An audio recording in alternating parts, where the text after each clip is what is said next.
I'm Jess McLeod. I played Bernie in It's a Wonderful Knife, and you are watching Craven Something Scary.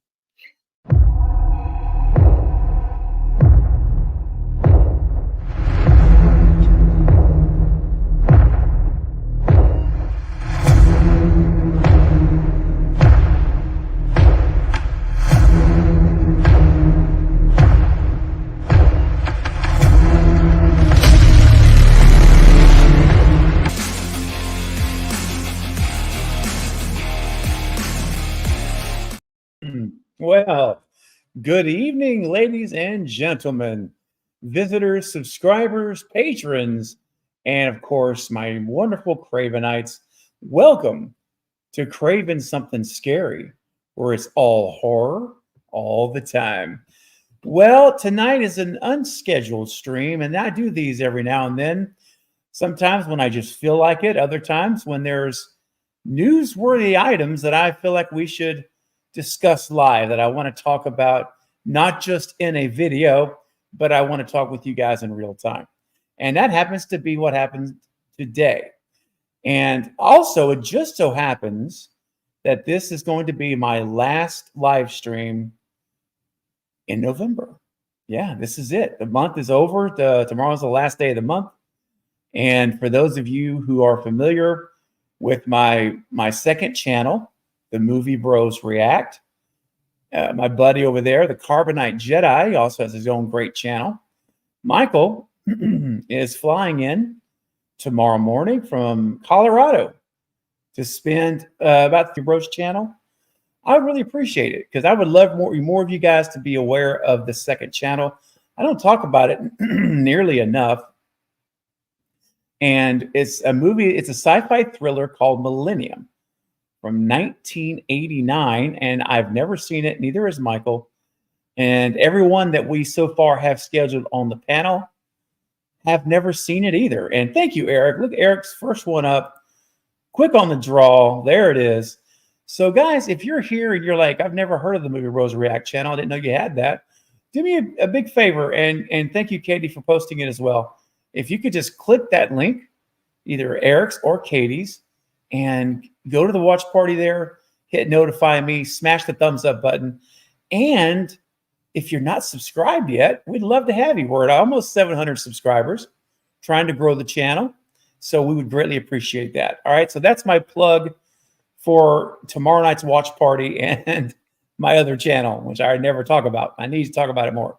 But anyway, guys, I would greatly appreciate that. Would love to see you all over there tomorrow night for a good time. It's going to be fun. And I'm sorry about my throat. I just all of a sudden started having some throat issues here, but I'll try not to be too annoying, hopefully. And I do have also someone joining me tonight as well on the panel. And we're going to talk about this because today we got some new information. I'd like to say more details that that helps color in the spaces with Melissa and Jenna. I have done a video on it. I posted it this afternoon as quickly as I was able to get it done. And I got it up and out there. So it is available now. It's been up for about 3 hours. So it's pretty new. And it's called Scream 7 News Full Reboot. So I would greatly appreciate it, you checking out that video after the stream. I am going to talk about a lot of that stuff in the video here on the live stream. But if you have yet to see that video, I would still appreciate the view and the thumbs up and help that video continue to grow. Even drop a comment if you would like to do so. All right, guys. So before we get into all the information today, I want to welcome my guest, who is no stranger to this community at all. You all know him and love him. He's such a pillar of this channel community and such a generous person and so giving. And if you've been a part of any of my live stream parties, my celebration streams, for example, whether it be 5K, 10K, 11K, whatever, you pick one of them. If you've been a part of any of those, you know how generous this individual is. And so I'm going to say hi to the chat in a moment. But first, let me bring on my guest. And he's been patiently waiting backstage. So let's bring him on in here and we can all say hi to you guys together. Please welcome, if you haven't figured it out yet, it is the one and the only. Again, I don't say that for everybody I bring on. The giftedly bearded one, which makes my gray rubbish look like yesterday's trash. Please welcome the one and only my great friend Eric from the Bearded Entertainment. What's up, man? Hey, buddy. You're dude, the scruff looks good. It's a good look.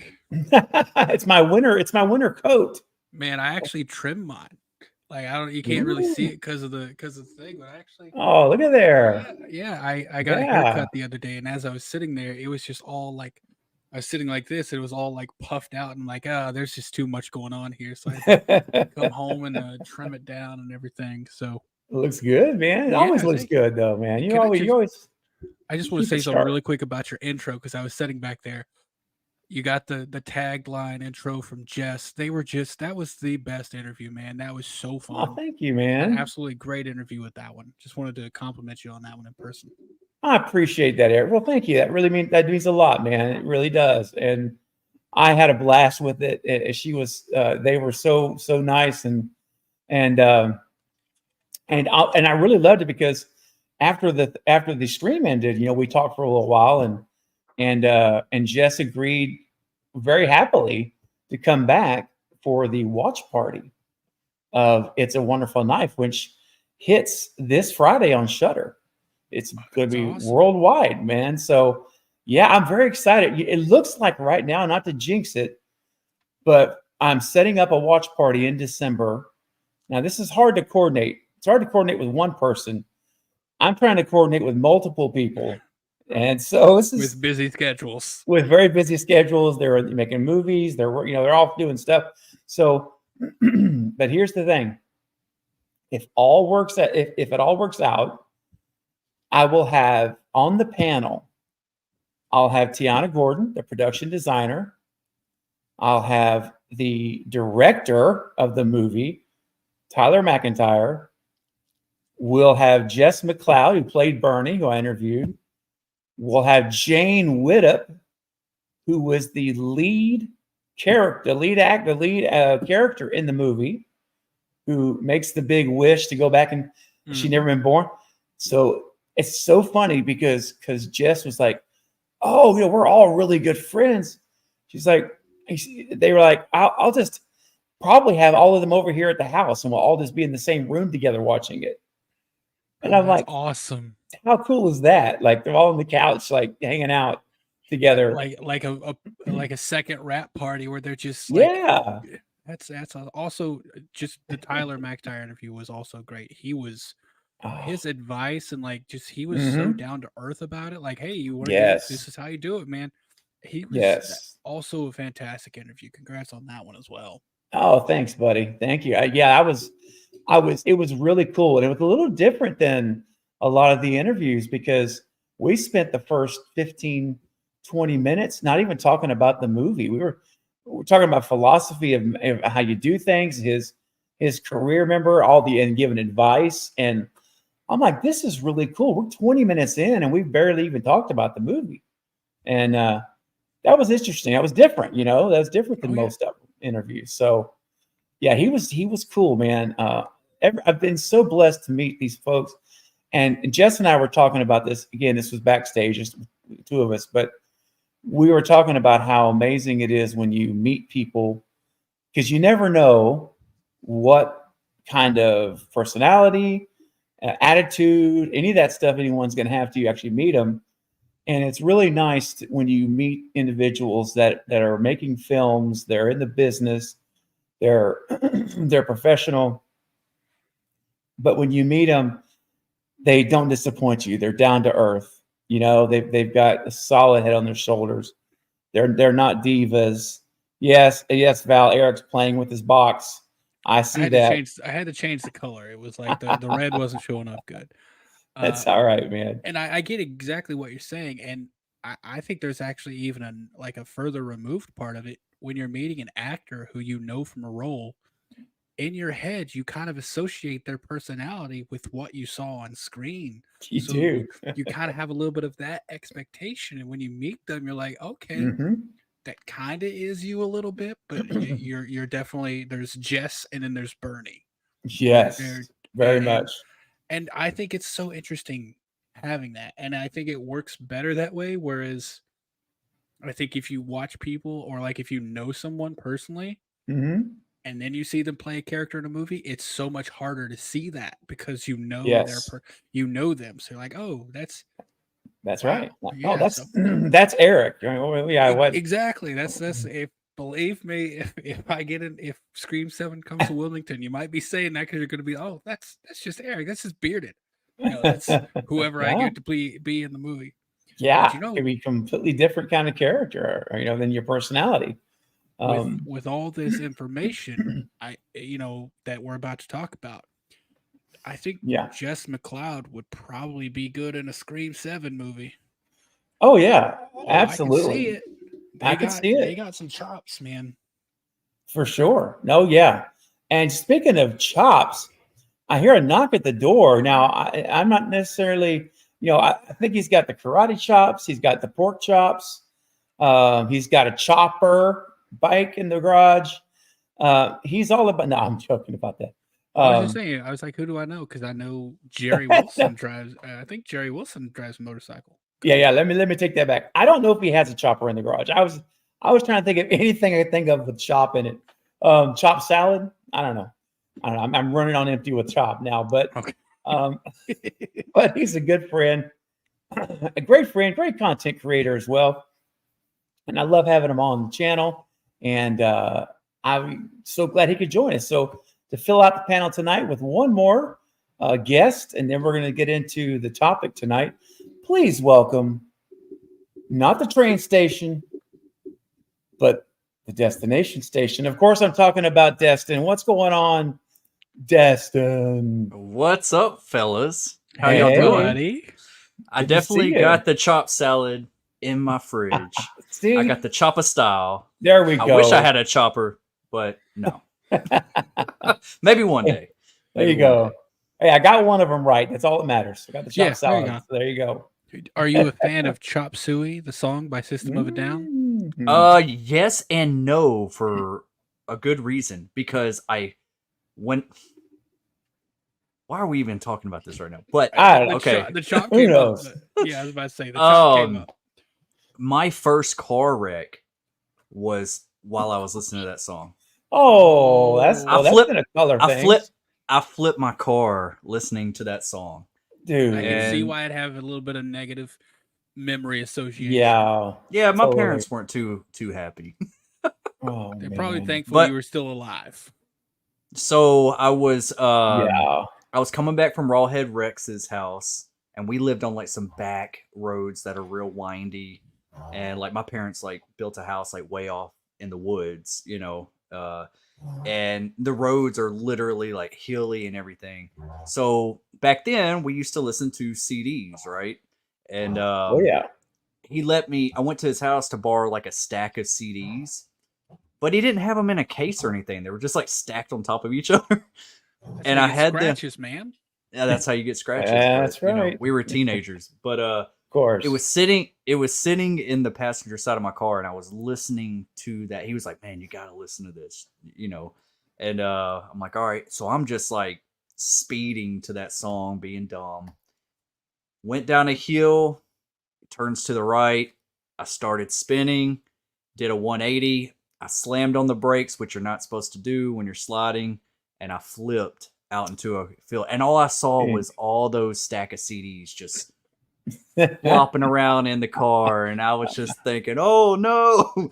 And luckily I didn't. I mean, I walked out with like a little scratch on my arm, and that was it. But the car was totaled, and so that song. Wow. Okay, so no to the. Thanks for bringing up a trauma experience. Yeah, Eric. I was just asking about a song, man. I didn't know we were going to go into a core memory. I'm just messing. But yeah, that's a true story. That was a true story. Real quick, I want to address this. Kimberly says, none of this makes anyone look good. I feel like we're an amateur hour right now. You are supposed to be grown professional people. Well, Kimberly, all due respect, if you're not enjoying tonight's stream, feel free to take off. You don't have to stay. I think they might be referring to the studio situation.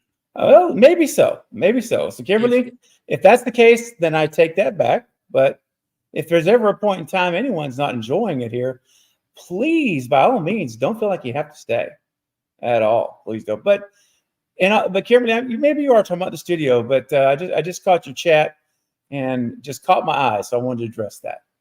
But yeah, if it's the studio, I get it. That makes sense.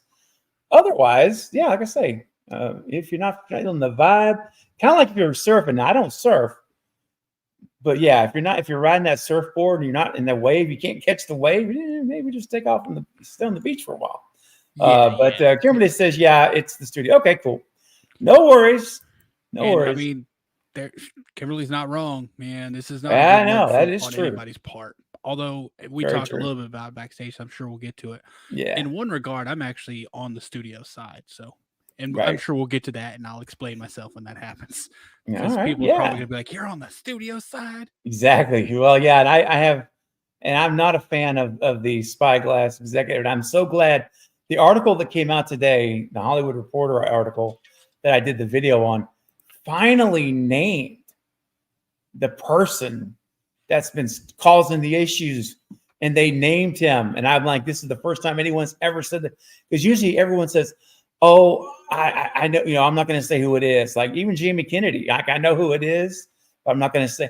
Well, they got named today. I got their picture. I'm going to show you who's one that messed over Nev. I'm going to show you this individual, and I'm going to show you that the one that fired Melissa. We're going full expose. Let's see it. Let's get a witch hunt together. Let's go get some tiki torches from Home Depot. Tiki torches. Who's got the pitchforks? Let's do it. Oh, Kimberly says, "You guys are awesome. I love and appreciate and grateful to all of you." Well, Kimberly, thank you so much. I apologize for jumping the gun, but when I saw that comment, I just was like, well, hold on a minute, but no, it's all good. We're good. Appreciate you. And you're a channel member too, which is what surprised me when I saw that. I'm like, well, that's kind of strange. But no, it's all good. Well, there was another comment up above it that I had already read from Kimberly that basically looks like the foolishness coming from the studios. I'm like, okay, she's continuing to talk about it. So that's why I would jump out there. So yeah, I'm glad you did.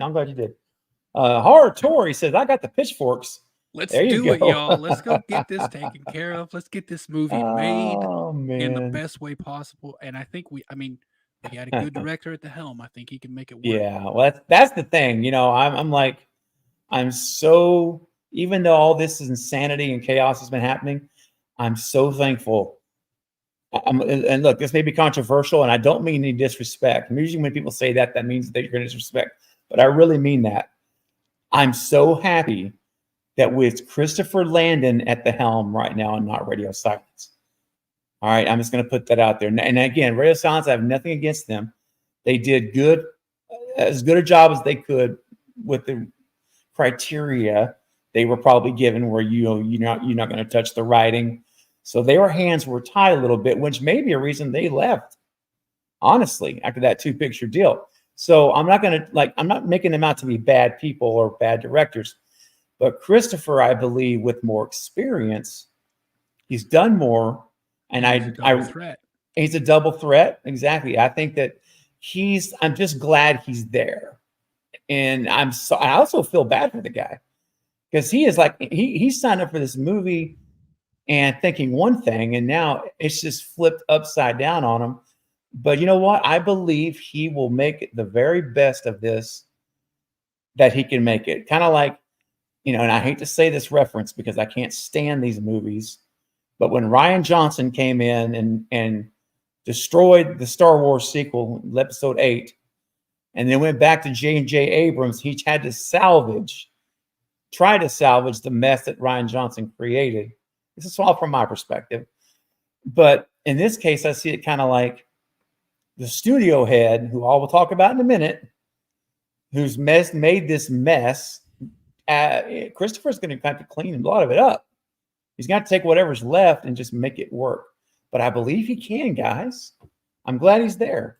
Yeah, I believe he can too. And I mean, at the end of all this, and this is something you and I talked about backstage, which we'll get to as well. If it is starting from scratch, right? I think we honestly, I got nothing to worry about because I've seen a movie that Christopher Landon writes from scratch, and I've seen a movie he directs from scratch, and they're both great.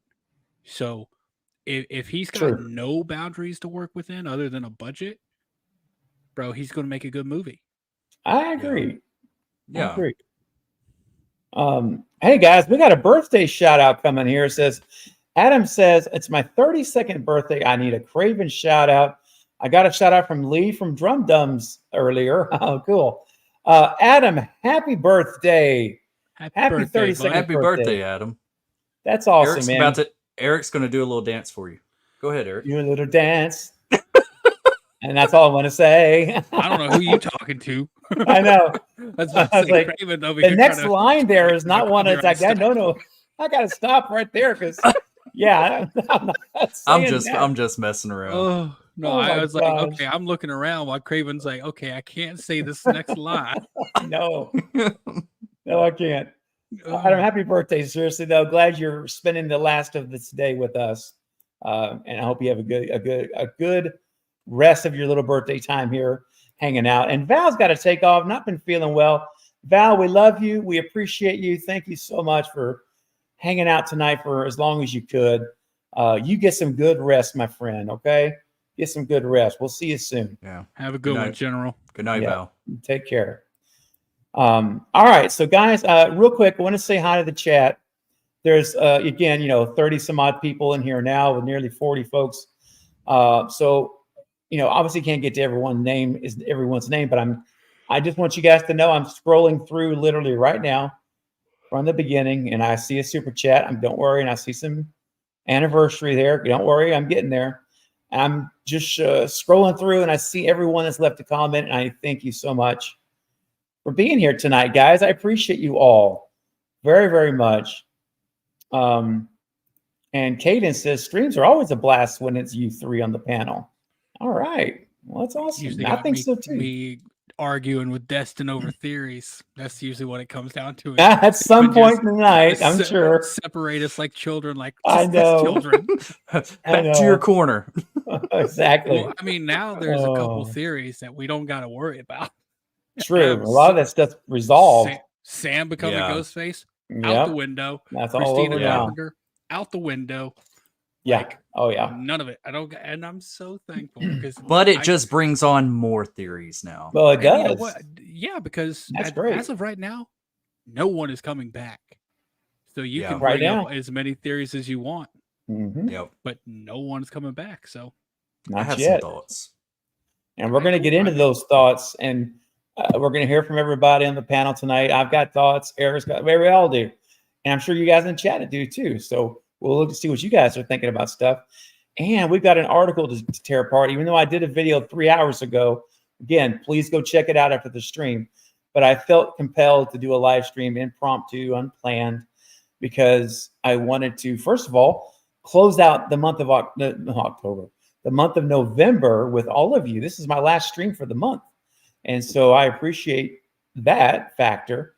I won't be streaming tomorrow here. I'll be on the Movie Bros. So anyway, it all just added up to make sense. And Destin and Eric could join me, which is a bonus. Real quick, speaking of bonuses, Jerry Wilson. Good, Jerry, you're all right, Jerry. I appreciate you, man. He DMs me a lot. Very cool guy. 4 months now, a channel member. That is amazing. Says, love being here with all you fine people. Well, we love you being here, Jerry. I appreciate your support. Like I said, even beyond being a channel member, you're just a great guy. And I appreciate your messages. And just thank you so much, man, for plugging in, being a part of this community, being on all these live streams. It really means a lot to me and the community. So you're very loved here. We appreciate you. Yeah, Jerry's a cool cat. I met him at Scarefest. I got with him for a little bit. Oh, nice, man. That's so cool. Yeah. It's awesome. Appreciate you, buddy. 4 months. Keep it up, man. When you get to 6 months, your skull changes colors. You're only 2 months away from getting a new skull. And our good friend, the bearded one himself here on the panel, sending in a $2 super chat. I love it, Eric. Thank you. Let's get this party started. Yes, Eric. Thanks, bro. I appreciate your support. Got to keep that tradition alive. I love that, man. That was so close. I went on an interview with Jess McLeod on Monday, and you put that in. Yeah, I think you put that in there on the stream. And I'm like, this is so cool. What a way to start. And I know the guests like that too. Like, makes them feel extra appreciated, I believe. Yeah. Too. And I hope they know they are. That's one thing I always want to help with if I can. Make sure they know that their time is really valuable to us. And it is. Really glad they're spending it here. Oh yeah, absolutely, man. And you know what, Eric, for your excuse me, your super chat, just when I thought my throat was calmed down. I've got to play a clip for you, man. Let's see here. What's a good one? I was about to say, I don't think I got to be honest, I haven't seen clips in a while. I feel like I've been missing out. Well, let's see. I'm going to be working on some new ones for December, but let's see. You may or may not have seen this one, Eric, but just in case, when I get a super chat, I don't always like burst out into song and start singing. But on the inside, I'm always singing when you guys do super chats. It really does brighten my day or my night because it helps the channel so much. And on the inside, I'm doing something kind of comparable to this fella right here on the outside. Here we go.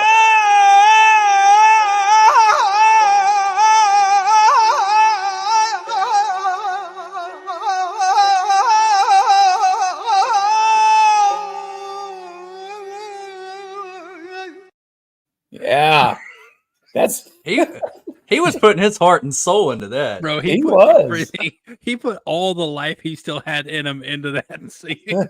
His wife was trying not to laugh. Oh yeah, that woman was like, "Okay, it's almost over," and then it wasn't. It wasn't.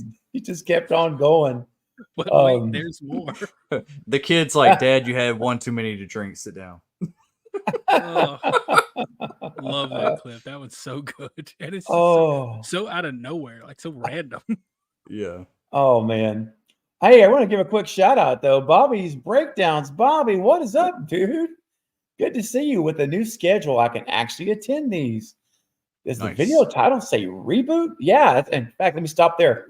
Because Bobby used to have that crazy work schedule. And so we only could watch replays. And so, Bobby, that is a great thing, man. I'm so happy your new schedule worked out, and with what you're doing now. So that's great. I'm glad you're here. Does the video title say Reboot? This is news to me. Well, I'm about to get into that. I'm glad you asked that question because that's going to be kind of what we're going to talk about here. In fact, I'll go ahead and get started now into this. JT, my buddy JT, after hearing the super chat, has a commentary on what it reminds him of hearing. Oh my gosh, JT, that's hilarious, bro. He's on work. He's at work, unfortunately. Well, I mean, unfortunately, you're working, but unfortunately, it's at the time we're streaming. But you're on break. Well, I appreciate you checking in on your break time, man. This guy is just turning into a 3D printing guru. No doubt. He's already got two. I saw he posted on Instagram. He was maybe going to get a third one. I'm like, man, save some printers for the rest of us. Yeah, I know it's right. He's killing it. That Ghostface thing was the Ghostface. Did you see that? That's man. I got to send it to JT because I want to see what he thinks of it. But I just got a really cool Ghostface file that I'm about to print. Okay, dude, I'll show you what it looks like. I mean, it'll take a second, but I'll show you what it looks like. It's crazy. Sure. All right, so here's what we're going to do in the meantime, though, guys. We're going to go ahead and let me just let me upload this real quick, and we're going to start here. And a lot of this I cover in the video in a lot of detail. It's a 20-minute video, which is, I know, a little long, but I wanted to really spend some time talking about my thoughts. But I'll share some of it at a higher level here, and we'll talk to Eric and Destin about their thoughts too. So basically, the Hollywood Reporter, which is again very credible, when I see something that they've put out, then you can pretty much go to town with it. It's not like a anonymous social media leaker. And they said their headline today. This came out this morning. It's a scary time for the Scream franchise. The firing of Melissa and exit of Jenna beg the question of whether the next Spyglass horror sequel gets delayed further. So that's the headline that came out. Now, what's interesting is they point out this. They give us new information about Melissa, new information about Jenna, and potentially hinting at a direction of the film in terms of being a reboot. So those are the three takeaways, but I'm going to show you the article here. We'll kind of go through these together so that you can see exactly what came out. So starting here, this is what was interesting. So it broke, on the 21st, it broke Spyglass fired Melissa over the social media post. We all know about that. Now, here's what's interesting, though.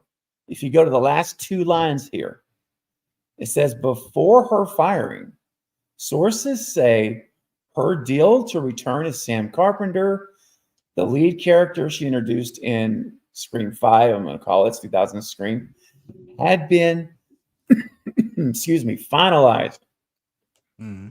Now, why is this new information? Well, because up to this point, we were under the impression that no one had been signed.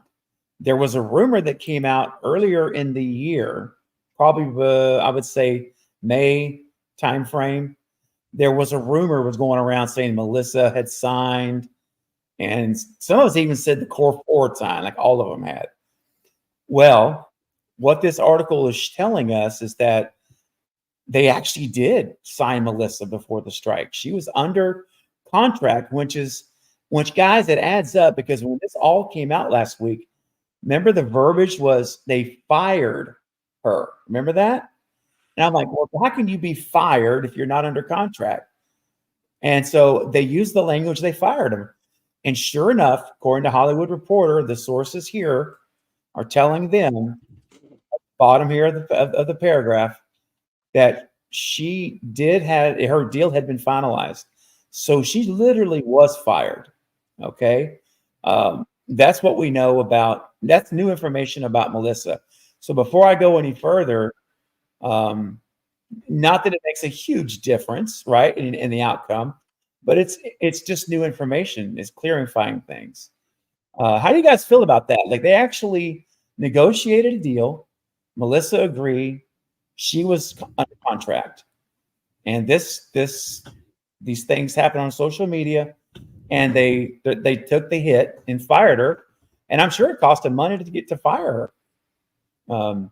Eric, you had your finger up first, so go ahead. And then we'll from what I've heard, there's actually an additional element to it. Okay. From what I heard, she actually dropped out of another movie to open up her schedule to be in Scream 7. Oh, I haven't heard that one yet. Okay. Yeah, I've heard that from multiple people, that she actually dropped out of another movie or canceled another movie she was going to be in Scream 7. That has to burn. Yeah, but honestly, I when I heard she was fired, I just immediately was like, okay, well, she was already signed on then, because you can't get fired unless you have a contract. Yeah, exactly. Otherwise, that's why Jenna wasn't fired. She just didn't come back.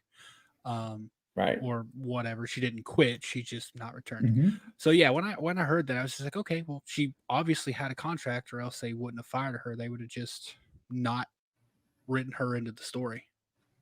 Yeah. So yeah, that was pretty much my assumption there. Yeah, and it was a safe assumption, but now we know. Like, now we actually know she was under contract. What do you think, Destin? Does that change anything for you? I mean, again, the outcome's the same, but it's just, how do you feel about her, or do you have any feelings about the difference between, her being actually hired under contract, she's going to be back, and then you're fired, versus not being under contract and they just decide, we're not going to bring her back. I mean, this is right. it's a different thing. It's a different thing. Yeah, yeah, absolutely. It's I'm really thinking that we only know a fraction of this, right? But Mhm. I might actually think that this is backwards as far as like how it's presented to us. Mhm. I think that maybe Jenna, they already knew Jenna wasn't coming back because of her price tag, because Mhm. of where she was. And maybe they were looking for almost a reason to shift courses just Mhm. because of how bold some of these statements are out there with the Hollywood Reporter. You know, like Mhm. I mean, they're basically saying that they don't need Nev, they don't need Melissa, they don't. You know, they're very cocky when they're giving their statements out, and I really think that I've heard from different sides, and I sympathize with Melissa. I do more stand with Melissa than I do with the studio, but um, I do understand where some people are coming from with um. Apparently, this isn't a one and done thing with her statements on social media. This has been Mhm. ongoing for a while, Right. and this was just like the breaking point of it. Um, so yeah, I really, it doesn't really change anything for me whether I knew that she was attached to this project or she was hired and fired.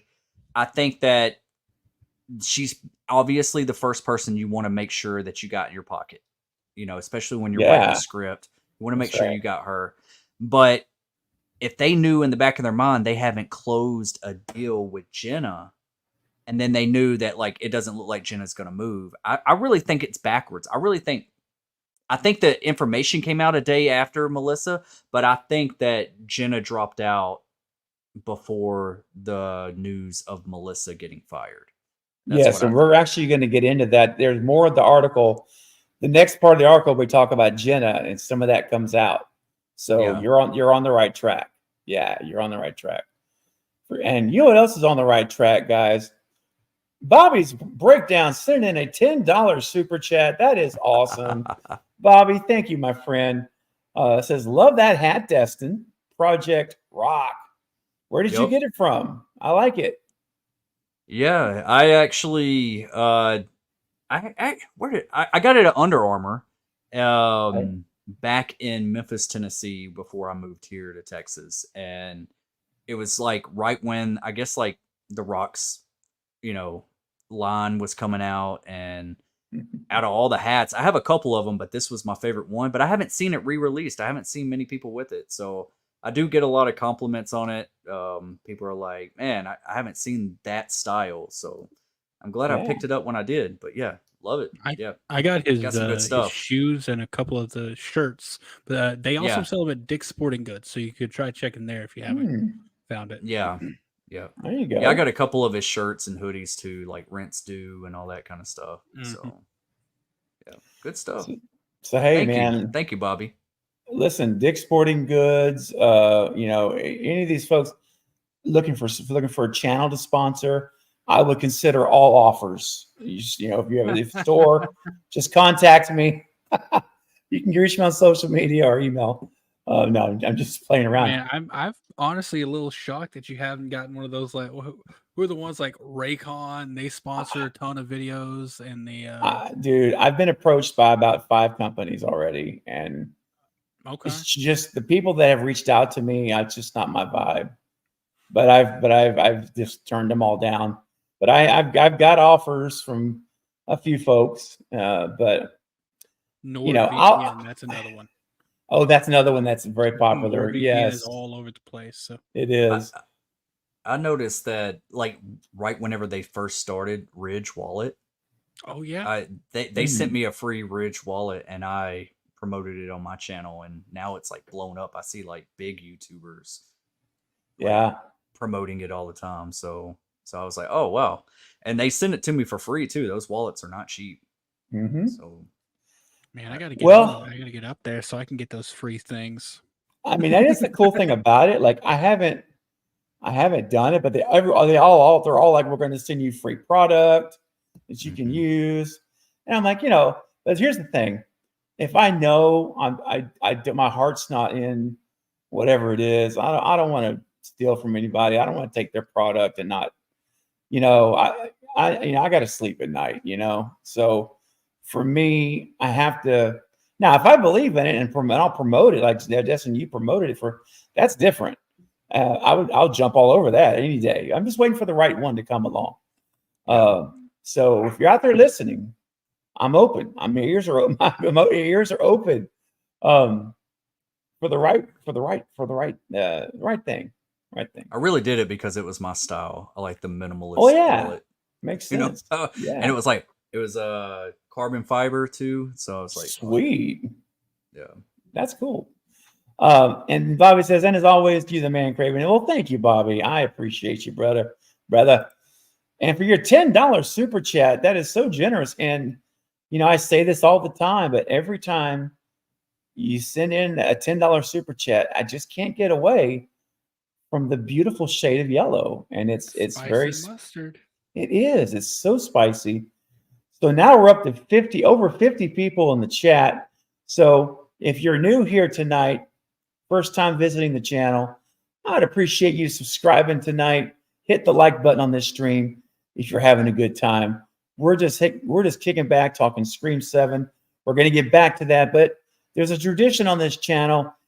Every time you send a super chat in to support what is going on here and the hard work that I'm putting into this channel to help hopefully give you guys entertaining content. That's my goal.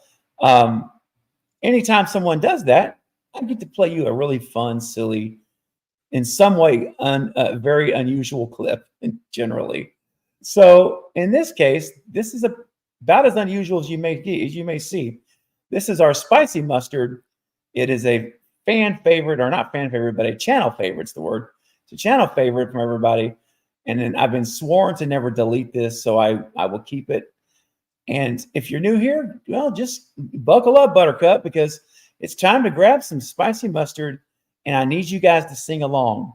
And I need to see hot dog emojis in the chat, please.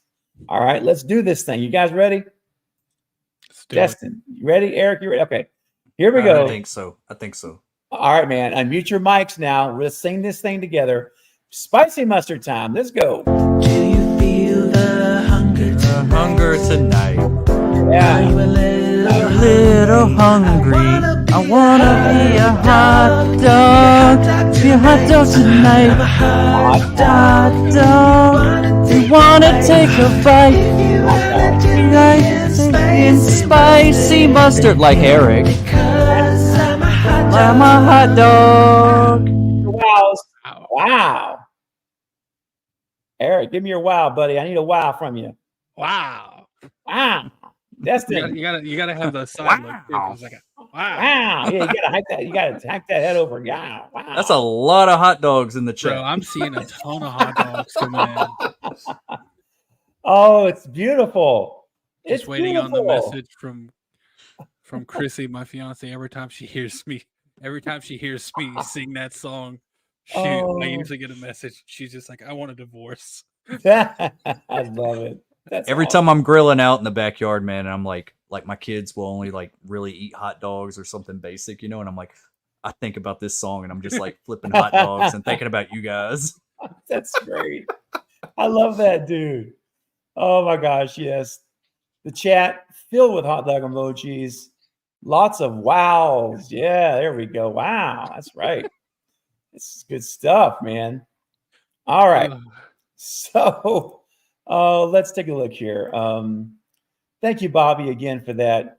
Also want to say hi to Jason, the nice one who renewed his membership. Thank you, Jason, for renewing your membership today and staying on as a Cravenite. That means a lot.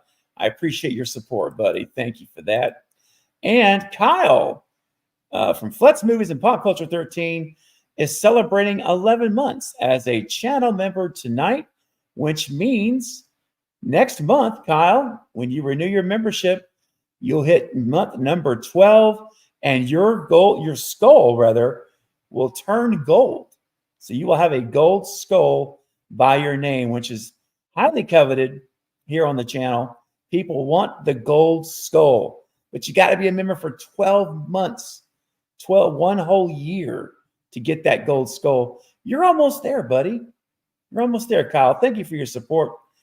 And look at Jason the Nice One again, celebrating 9 months as a channel member. I can't believe it's been 9 months. You guys rock. Jason, so do you, my friend. It's always a pleasure to hang out with you, man, whether it's on a panel or if it's here on a live stream. Thank you so much, Jason, for your support and your faithfulness, man. You know, and I'll tell you something. It's what is so humbling to me and has truly blown my mind, honestly, through the course of doing this now for 2 years, a little over 2 years, is it's one thing when and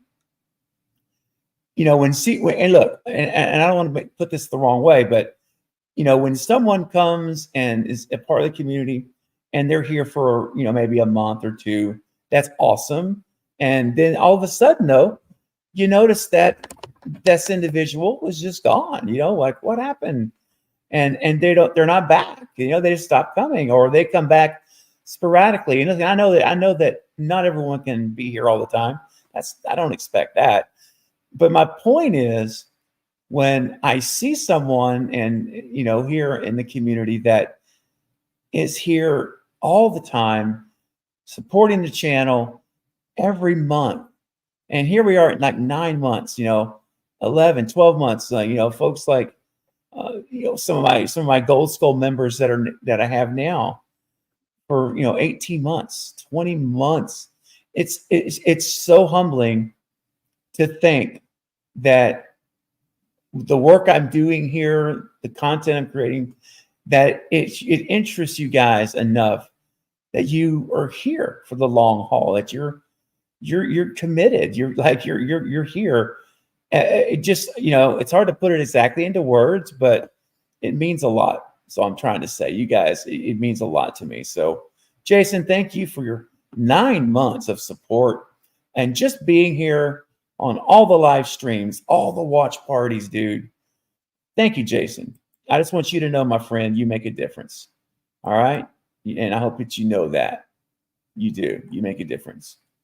And, speaking of Gold Skull members, real quick, guys, I need to get this updated because I think I've gotten one more person now that's hit the 12 months I need to get this updated. So I'll be updating all my member slides very, very soon. I usually do it the first week of each month, and then I'll do it, in the middle of the month as well. So anyway, if your name's not on here yet and you're like, wait a minute, I got a Gold Skull, don't worry. It's just not yet updated, but don't worry. I know you do. But I just want you guys to pay attention to your screen for just a few seconds here. It's not very long, but these are my Gold Skull members. These are Cravenites who have been a channel member for at least 12 months. That's the minimum. Some of these folks have been 20 plus months. You're about to hit 2 years.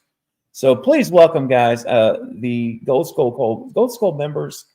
I appreciate you all. It's time to put a little bit of spike. Thank you, everyone. You guys are awesome. I can't believe how many now have eclipsed 12 months. It just blows my mind. You guys are fantastico. All right. Okay.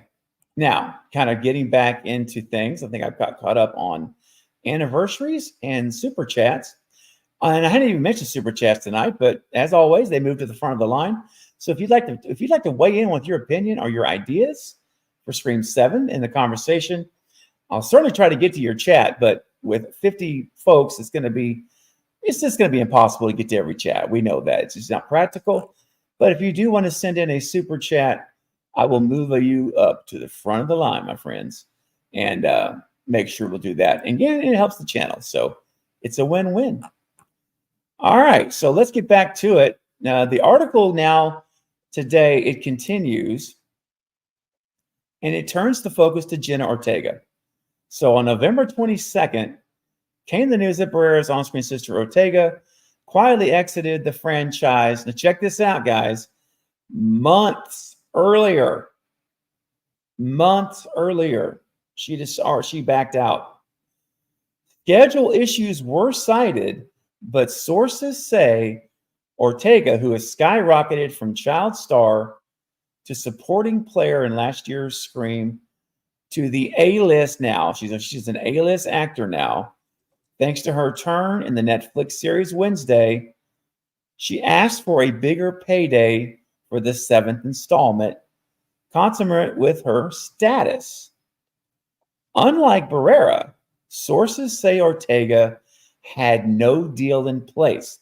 So this goes back to what we were talking about. Melissa Barrera had been signed and finalized prior to the strike. She was on board. Jenna Ortega did not have a deal yet. She was no deal in place. And the article continues on Jenna here. And Ortega had been paid in the 6 figures for her previous installments, Scream 5 and 6. So she was making less than $1 million in each of those movies. But her team now wants projects with significant paydays, something that the Scream franchise is not known for. Sources say she was seeking high 7 figures and anticipated that Spyglass would balk. So, give me 1 second here. Let me see. Okay, we'll go to that in a second. So, what does this all mean? Well, what this means is this. Clearly, Jenna Ortega now is looking to make, a few $1 million to be in a movie. No more of this, no more of this 300,000, 500,000, whatever it was, maybe even less than that. She's an A-lister. And so with A-lister comes A-list money. That's just natural. It's how the business works. But what's interesting about this, though, to me, is that she knew, basically here, again, sources say seeking high 7s and anticipated Spyglass would balk. So when they approached, and remember, this is happening months ago. This didn't happen last week. It didn't even happen last month. According to the article, it says right here that I think it's on this one. Maybe it was the first one. No, there it is. It's in that maroon color font. She had quietly exited the franchise months earlier. And how did she exit it quietly? Through asking for 7 figures, high 7 figures.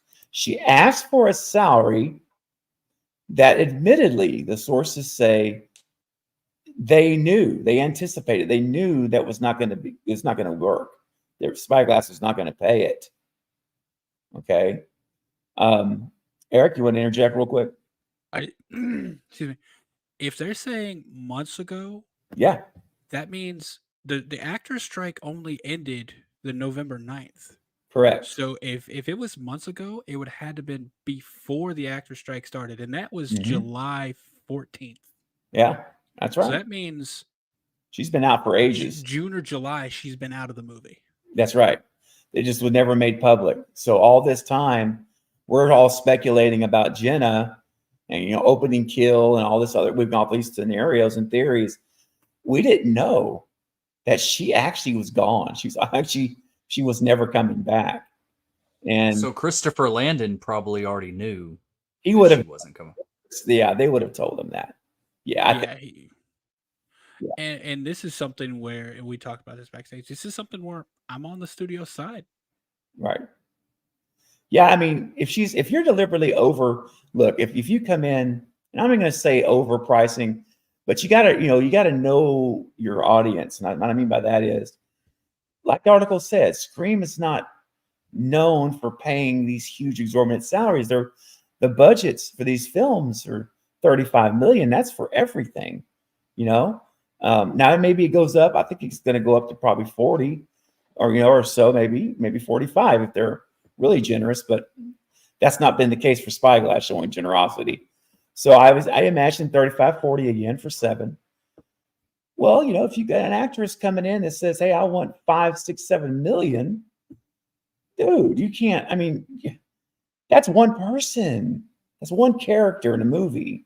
If it's 40 million and she wants 5 million salary, that's 1/8 of the budget gone for one person. One person. Yeah, Person. That's $5 million you could have spent on production design, on Yeah. locations. That's $5 million you can use to make the movie better in a different way. Because Jenna Ortega is great. She's a good draw at the box office. She's not the best actor in the world. She's not the only she's not the only actor who can do a role. I think like she's that. a great actress. I mean, I don't think she's a $5 million A-lister actress, but I think that the way this really went down was that Jenna gave a number that Mhm. she knew that they were Right. going to refuse. I agree. That's what I think too. I think it, and this is once again said backstage, but I think she didn't want to do it, but she would if they'd pay her enough. So she Mhm. gave a number that was like, I don't want to do it, but if you give me this much, I will. Right. And I think it was a number that there was no way they're going to hit. Because like I said, Right. like we said, 40 million Yeah. projected. We don't even know if that's what the budget is. True. 40 million. And if she wants 5, that's Mhm. even if she only wants 4, that's 1/10 of the budget. Right. And I wouldn't pay it. I'm gonna be honest. I wouldn't pay it because you can take, if she was making, so 6 figures, that's up to $900 million. We don't know what it was, but if Yeah. she made 900 million, Thousand. that's 6 figures. 900,000. Or Yeah. 900,000. Yeah, sorry, 900,000. That's still 6 figures, and that's still a lot of money. Right. And we won't know. Like you say, it could have been 900. By who knows? It could have been that. Could have been 5. I mean, we'll never know. But it was still, like, yeah, it could have been close to 1,000,000, 800, 900. And I don't. Well, we don't know what other deals that Ortega has on the table that is competing for that price point. Oh, she's not. She doesn't have. I would guarantee she doesn't have any problem getting offers right now. I would guarantee her biggest problem right now is actually too many offers, because she is that big. I mean, she had X. She did great in. She's in Beetlejuice 2. They got Wednesday season 2. I don't think there's any way that Wednesday doesn't get a season 3. Mhm. So she could pretty much stop working now, just rely on Wednesday. And with the new SAG deal that just got approved, she's going to be making significantly more money off of Wednesday season 2. Yeah. And I remember hearing something almost a year ago about how she was approached by Disney and Marvel for an X-Men. Oh position. yeah, wouldn't be Oh surprised. yeah, I heard that too. Oh yeah, So- she's an A-lister, man. Like the article said, she's now elevated herself to A-list. And so, just to yeah. put things into perspective, for that first Avengers movie, Mhm. the rest of the Avengers, they all made like $100,000 each, but Robert Downey Jr. made like millions. Like, I think Oh, they made. yeah. I think the rest of the Avengers made The in first the one. millions, but it was in the first one. Yeah, I think The they first all one. made like, I think it was in like the single millions. But Robert, Yeah. I think he made 50, because I think he no, it wasn't. he negotiated. I don't know if the first movie he made 50. I think maybe it was like around 20, but yeah, I think Still, that either way, the first yeah. ones, yeah, they were in the 100,000s, and he was Right. up there.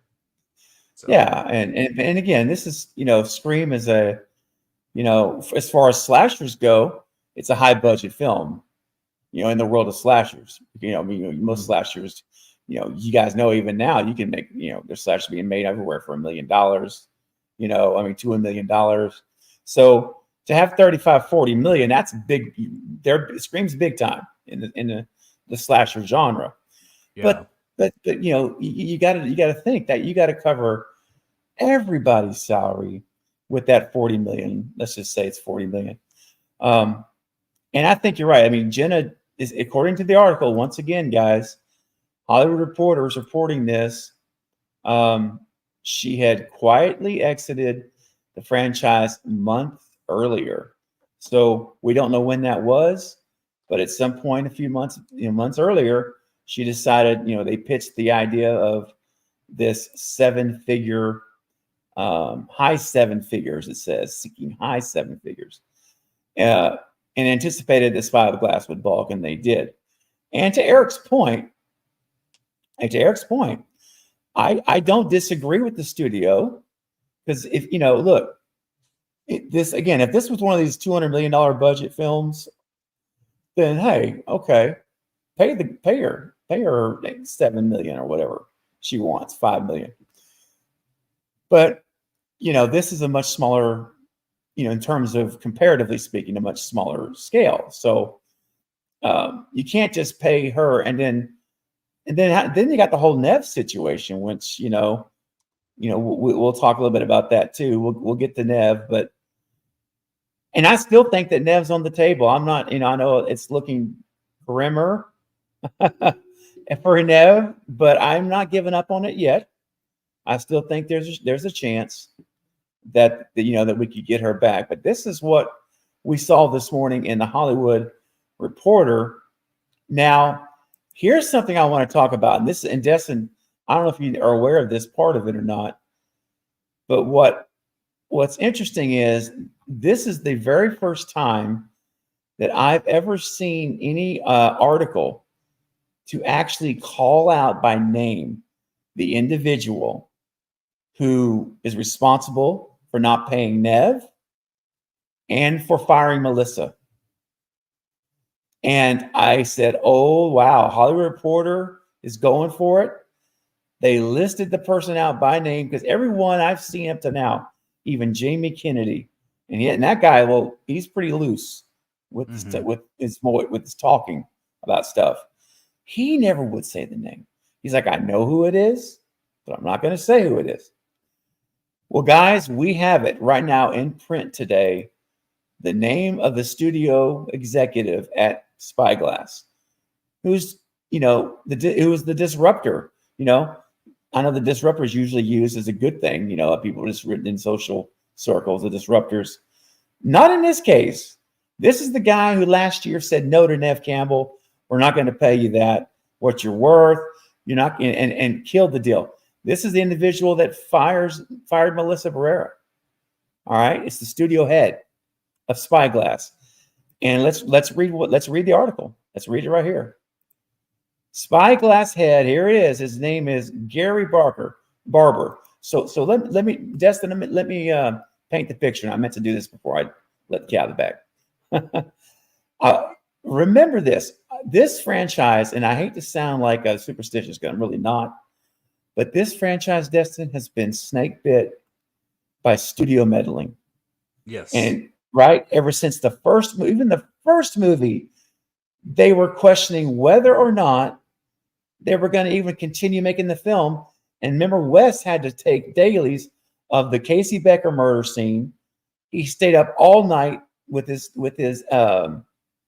editor, and they had to literally overnight, no sleep, edit together that whole opening kill sequence and take it to the Weinsteins to show them here's what it would be. And of course, when they saw it, they were like, oh, go make the movie. Oh yeah, it's gonna be great. But they were, even from day one, the Weinsteins progressively meddled every sequel worse and worse and worse. And so that name lives in infamy for us, right? As Scream fans, the Weinsteins, it was awful. You have a living legend in your building and you're trying to stifle them. And I just hate that. That frustrates me, so I won't talk about it much more. But here's the thing, guys. There's a new name. And I thought we were free of it, Destin. When they signed to Spyglass and Paramount, I said, oh, Destin, we're going to finally see Scream made without getting, meddled with. Well, I don't know that this individual is meddling with the script, but they're meddling with the money and the cast. So it may be different, but it's still meddling and messing things up. So here's the new name. I'm going to show it again quickly here. And Destin, here's the name that we need to burn into our brains now. The curse of the Weinsteins, it continues. And it's carried over. And the name of the individual now that goes right up there with Harvey and Bob Weinstein up here, his name is Gary Barber. There it is, guys. Gary Barber is the guy. So the article says Spyglass head. He is the head of the studio. Head executive is known for his shrewd business or for being cheap. And that's what it is, depending on what side of the table you're on. Multiple sources say. Yeah. So multiple sources confirm this is the guy out there, guys. If you're hearing my voice, Gary Barber is the guy that's messing this stuff up. He's the one that said no to Nev Campbell with the salary. He's the one that's fired Melissa Barrera. Okay. And it says down here further, and well, I'll just read you what it says here. The studio had already lost screen stalwart Nev Campbell over a salary dispute for this year's Scream 6, with the actress saying at the time she couldn't walk on set feeling undervalued. Mm-hmm. Many predicted that film would fail without its original star, but it ended up being the biggest movie in the franchise since the original, which that's not actually true because that doesn't take into account inflation. And that's a whole nother story. Eric, actually, the bearded one, has done all of the analytics on that. But whatever. I understand they're looking at just box office numbers. That's it. But it's not actually apples to apples. But whatever. And he says Barber's apparent takeaway is that neither stars nor large salaries are essential. Quote, he didn't need Nev, he doesn't need Jenna, said one insider. Okay. So That's a jerk statement. Isn't it a jerk statement? Yeah, it is. And you know what? Like, I feel like they think they're the new Blumhouse or something that can do this on a budget. Yeah. And make a return. And that's what he's trying to do, is like, instead of being respectful, like, you got to worry about the hands that this property is in, because the further it goes along, they're not going to be respectful of Wes and Kevin Williamson's work. It's just going to get tarnished and tarnished the further it goes along, because this guy obviously doesn't care about anybody but money.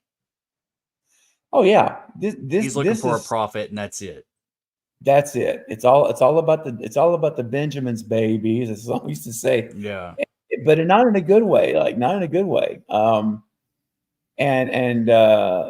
You know, just to show, like, and hey, by the way, Chris, I want to say hi to Chris over at Discover Montreal. What's up, my friend? I need to get you on here, buddy. It's been too long. Hey, Chris. People expected it to bomb without the original star. It was the biggest film since the original. That there is studio leaks. Yes, that's exactly right. See, you expected the movie to bomb. Look what I did. I made the most money of any Scream film since the original. That's exactly right. That's that very self-serving, narcissistic crud that we saw with the Weinsteins. And by the way, if you want to put a picture to a face, here, my friends, is Gary Barber. There he is. This is the guy right there that is single-handedly thinks he can make he can make the Scream franchise flourish single-handedly. Doesn't need anybody. Doesn't need Nev. Doesn't need Jenna. I'll go find a UPS driver and throw them in the lead role. It's never acted before. They'll be fine because it's my studio. This guy, I'm telling you, man. Look, there he is. That's all I'm going to say. This is Gary Barber. Gary Barber. We no longer have to say the studio doesn't, messed up. No, Gary Barber messed up. He's the head. He is the head executive of Spyglass Media Group. That's him. He runs the show. There is no veto. He's the guy right there calling the shots. So there's the guy that looked Nev Campbell. Well, he probably didn't even look at Nev Campbell. He probably had his people. At that level, you have your people that do everything for you. Mm-hmm. He's the one, though, the Destin, that looks at Nev and says, no, I'm not going to pay you that. Yeah, I know you're the queen of the franchise. It's built around you. No, I'm not doing it. Melissa, sorry, I don't like your tweet. You're not coming back. You're fired. Tear up the contract. Right. There he is. I think it was an Gary excuse, Barber. man. I just really do think it's an excuse, especially after the Jenna dropout. Like I said, I think that happened beforehand. Obviously, it probably did. I think they were looking for a cop out. I think they were looking for a reason to reboot this entire thing, or possibly bring back Neve Campbell, hoping that she'll come back. And if she doesn't, they probably got something else in their back pocket. But he's thinking that he can just keep doing this on a budget, and he's not respecting the property itself. And that's what worries me is the hands that this is in. Yeah. It's like going from which one's the lesser of two evils here, like the Weinsteins or now this Barber guy that looks like a twerp. I mean, you got one guy that says, the Weinsteins, you got these guys who are going to meddle with the script, tell you to change the script, but they'll let you hire whoever you want. They don't worry about the money part. Yeah. And then the flip side is you've got the opposite. You've got a guy here who, at least as far as we know, I can't say for sure, but as far as we know, doesn't get involved with the creative, but he's going to control the money. He's going to control the actors he picks. So you're handcuffed either way. They're just different handcuffs. But you're right. So which of the evil is the better? I don't know, man. It's frustrating. And I'm just, when I saw the article actually called the guy out, I was like, wow, okay, Gary Barber, there he is. This is the guy that, should take our frustration should be pointed towards this guy right here, Gary Barber. Yeah. Not to Christopher Landon, not to the producer, anyone else involved with this, the writers, anybody else. No, Gary Barber. Stick says, can we call the studio and give them peace of our mind? Well, good luck with that, man. You can tweet them. You can go to. That's the best thing to do is hit their social media. Hey, let's start a new trend. Hashtag Spyglass is an ass. Oh my gosh. Sorry, I didn't mean to cuss, Craven. That's okay. Well, or hashtag pay up Gary Barber. Scary Gary. JT says Gary's smiling, saying, "I don't need anyone." Yeah, basically. That's the problem you see with a lot of these.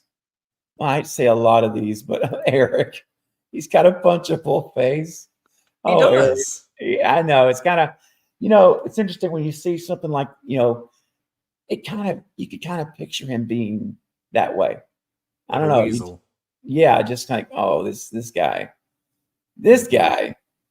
I mean, I don't know. He may be a super nice guy outside of work, but I don't know. I just don't.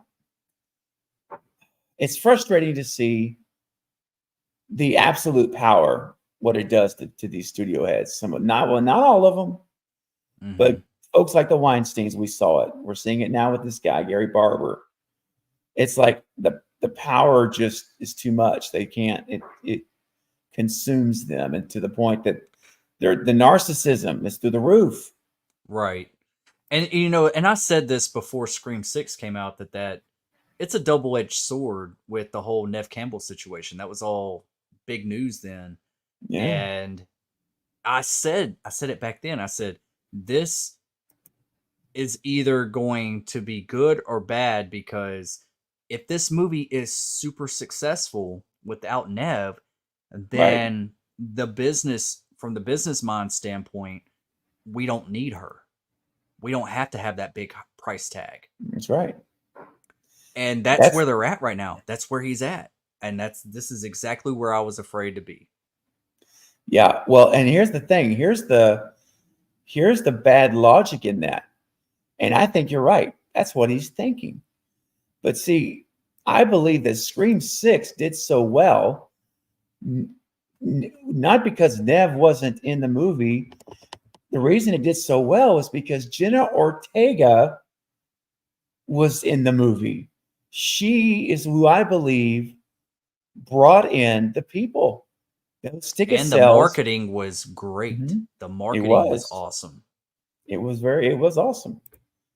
And you know, and you mix that together with a huge star in Jenna Ortega now that got people into the seats. Nothing, you know, so but so you can see that, but if you just look at the numbers, you could be like, see, I didn't need Nev. Well, guess what? You don't have Nev right now. You don't have Jenna back or Melissa. Now, this is where reality might hit hard.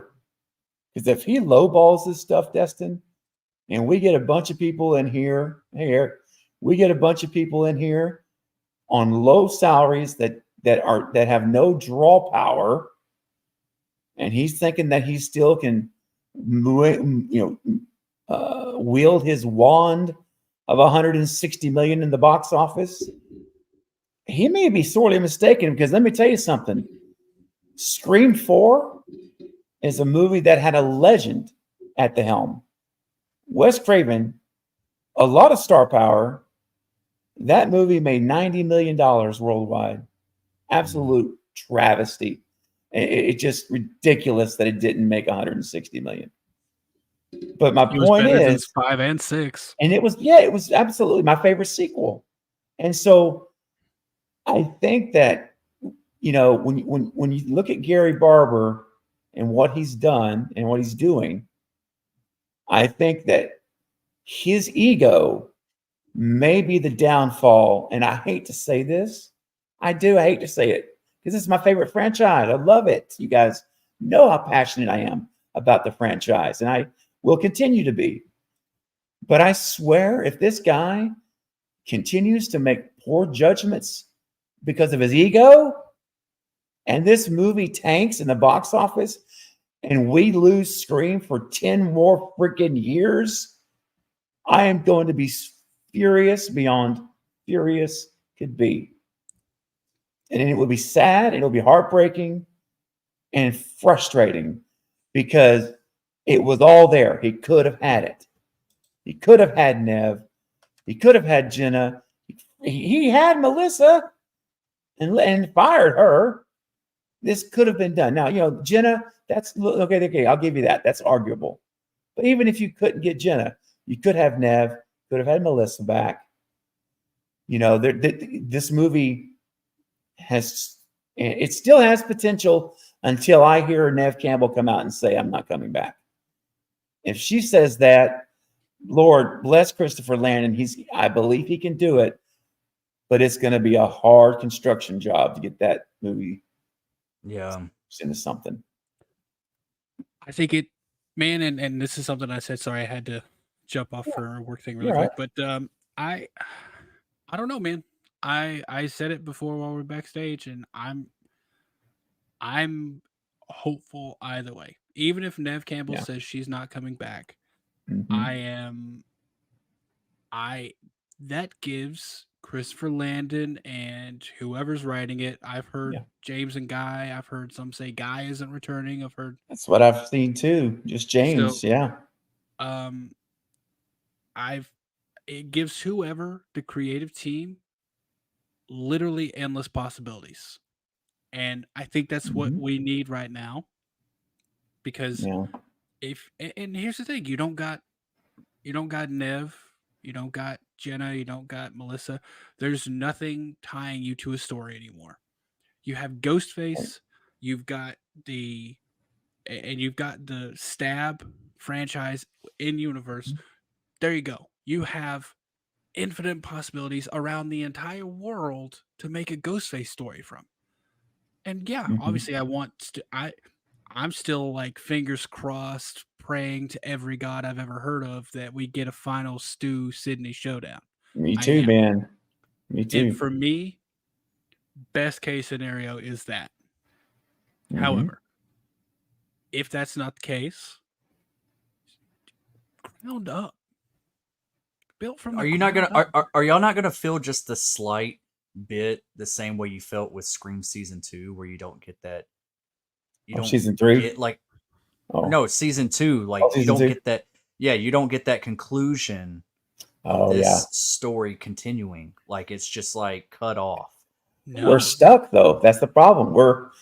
Our hands are tied. We're forced into it now, unless they have some kind of a line where they're talking, where they acknowledge like, oh yeah, they're off and they're studying abroad in Europe. I mean, I don't know. So here's the thing that a lot of people have been commenting on my videos and sending me messages on and stuff. And I still got to catch up on all that stuff. But a lot of people are asking me, am I boycotting this movie? And I'm not.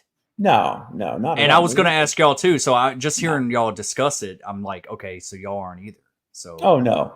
But that's like a big thing going on. And everyone, I haven't answered, but here's my answer on Craving Something Scary. Oh, there you go. Breaking news from Destination Station. I mean, well, here's the thing. I know, Eric, I'll get to you. I'm coming, Eric. But here's the thing. Boycotting the movie, guys, it doesn't really accomplish what you think it might, because while you're thinking, well, I'm not going to go see it, therefore they're gonna fix things. That rarely happens. What we're actually doing by boycotting the movie and not watching it whenever it comes out is we're hurting the people that made the movie. I'm talking about Christopher Landon. I'm talking about the producers, the actors, the writers, the stunt folks, the writers, the crew, the production designer. These people that worked hard. What we're doing is we're hurting them, because if that money does not make money, listen to what I'm telling you guys. If we all go boycott this and nobody goes to see it, relatively speaking, this movie brings in $80 million. Like, look at Scream 4. We've already seen this. You know what? Oh yeah, we boycotted it. We're all happy. Take that, Gary Barber. Guess what? If you're prepared to not have a Scream film for a decade, then go for it. Personally, I'm not. I want. It's not worth. No, it's not. All you're doing is telling the studio we're done watching Scream movies, and then we go for 10 years with nothing. Yeah, we and the creators, the one that are on set, are the ones that are hurt by it. Not not the studios made their money. They don't care. They can just sell it off. So at least show up for that. And like I talked to one person and I was like, look, like we've all, me, I'm pretty sure y'all, everybody in the chat maybe, have always worked for some company that's shitty, or crappy. Mm-hmm. Somebody that just does their employees wrong or whatever. There's like this big thing that just came out about Amazon, about what they're doing with their employees. But I'm guilty of it. I still use it. I still, so I stand by those people that were done wrong as well. I sympathize with them and everything. But at the end of the day, if Neve Campbell comes back, I'll also support her. I also support Christopher Landon. I also support this franchise. I'm not trying to support Gary Barber or Spyglass. I'm wanting my franchise to succeed. I'm wanting it to flourish and prosper and keep going. And possibly, if it does do that, it might be quicker to get into some other studio's hands if we can just get past this hurdle here. We can just get past this, get away from them, let them make their third movie, and possibly we get it into somebody else's hands that will appreciate and respect the franchise more than Gary. Facts. That's all right, Eric. Spill. Sorry. Oh, that was good, Destin. No, I'm with you, buddy. Eric, go ahead. All right, a lot of comments on the conversations going on. First of all, to the original comment Destin made, no, I won't feel like the story is over like Scream 2, because I feel like the Carpenter sisters story ended. Like we got them walking away. Like that was a hell of an ending. Like everyone, I think forgets about that ending that they had. If you go back and watch Scream 6, knowing that the Carpenter sisters are not coming back, that ending has a whole new light on it. And you're like, okay, that's good. That's really good. It's better than what Nev Campbell got It's gonna be in sadder Scream now. 5. So true, though. And I don't think it's sad. It's happy. Like I felt. Well, But what? Six, Okay. So I have this idea. What if they did Can this I though? can I finish my Sure, comments? sure, First? Sorry, sure. sorry. No, I don't want to interrupt. I got to get my consciousness out here. I think it's a good ending. Honestly, if you watch it that way, I feel a little bit in there. I feel a little bit about that scene, like I did about Sydney at the end of Scream 3, walking in with leaving the door open, like they're fine, like she feels safe now, right? So, first comment, I don't feel like I'm gonna be missing the Carpenter sisters. I don't feel like anything's unresolved right now. Like, Right. I feel like they covered it. That's true. Yeah, that's And very now, true. to comment on Gary Barber and all this, while yes, it's a crap show right now. I think everyone I almost punched my screen. Bro, like I said, he looks like a Muppet villain wished to be a real boy. That's what I'm saying, bro. Look at it. Guys.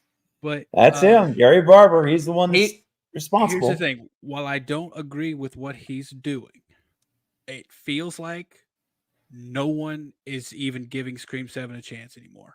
I'm looking in the comments here and I'm hearing people talk, and it's like they've just resigned to the fact that there cannot be a good Scream 7 anymore. And that's not true. Like, it's not. Right. That's right. We can have an amazing Scream 7 now. We could have had an amazing Scream 7 before, but just because Jenna Ortega and Melissa Barrera aren't in it doesn't mean it's going to be a terrible movie. Now, you can have a negative thought and go in and you won't enjoy it. And honestly, from the comments, it seems like people have already said it can't be a good movie. Get it out of his hands. They can't win. So emotions are raw too, Eric. Just keep in mind. This is all fresh. I'm just saying, if you're resigning yourself that you won't enjoy the movie, then you're not going to enjoy the movie. Right. But true. I think the sentiment that now everyone's saying you can't have a good Scream 7 won't be good. I think that's the wrong way to look at it. And as much as I don't like the whole Gary Barber situation, if it's a good movie, it deserves to succeed. And yeah, that means it probably will stay with him. But I don't mind it. Like, I don't think we need to pull rights to a movie from the studio right now because the situation's happening. I think we need to, as weird as it is to say, give Scream 7 a chance. We don't know anything about it, but honestly, that's a little exciting. As a content creator who talks about Scream, bro, world of theories going on right now. Oh yeah. They can build it from the ground up. Of course, I hope it's in the same universe, but I just think I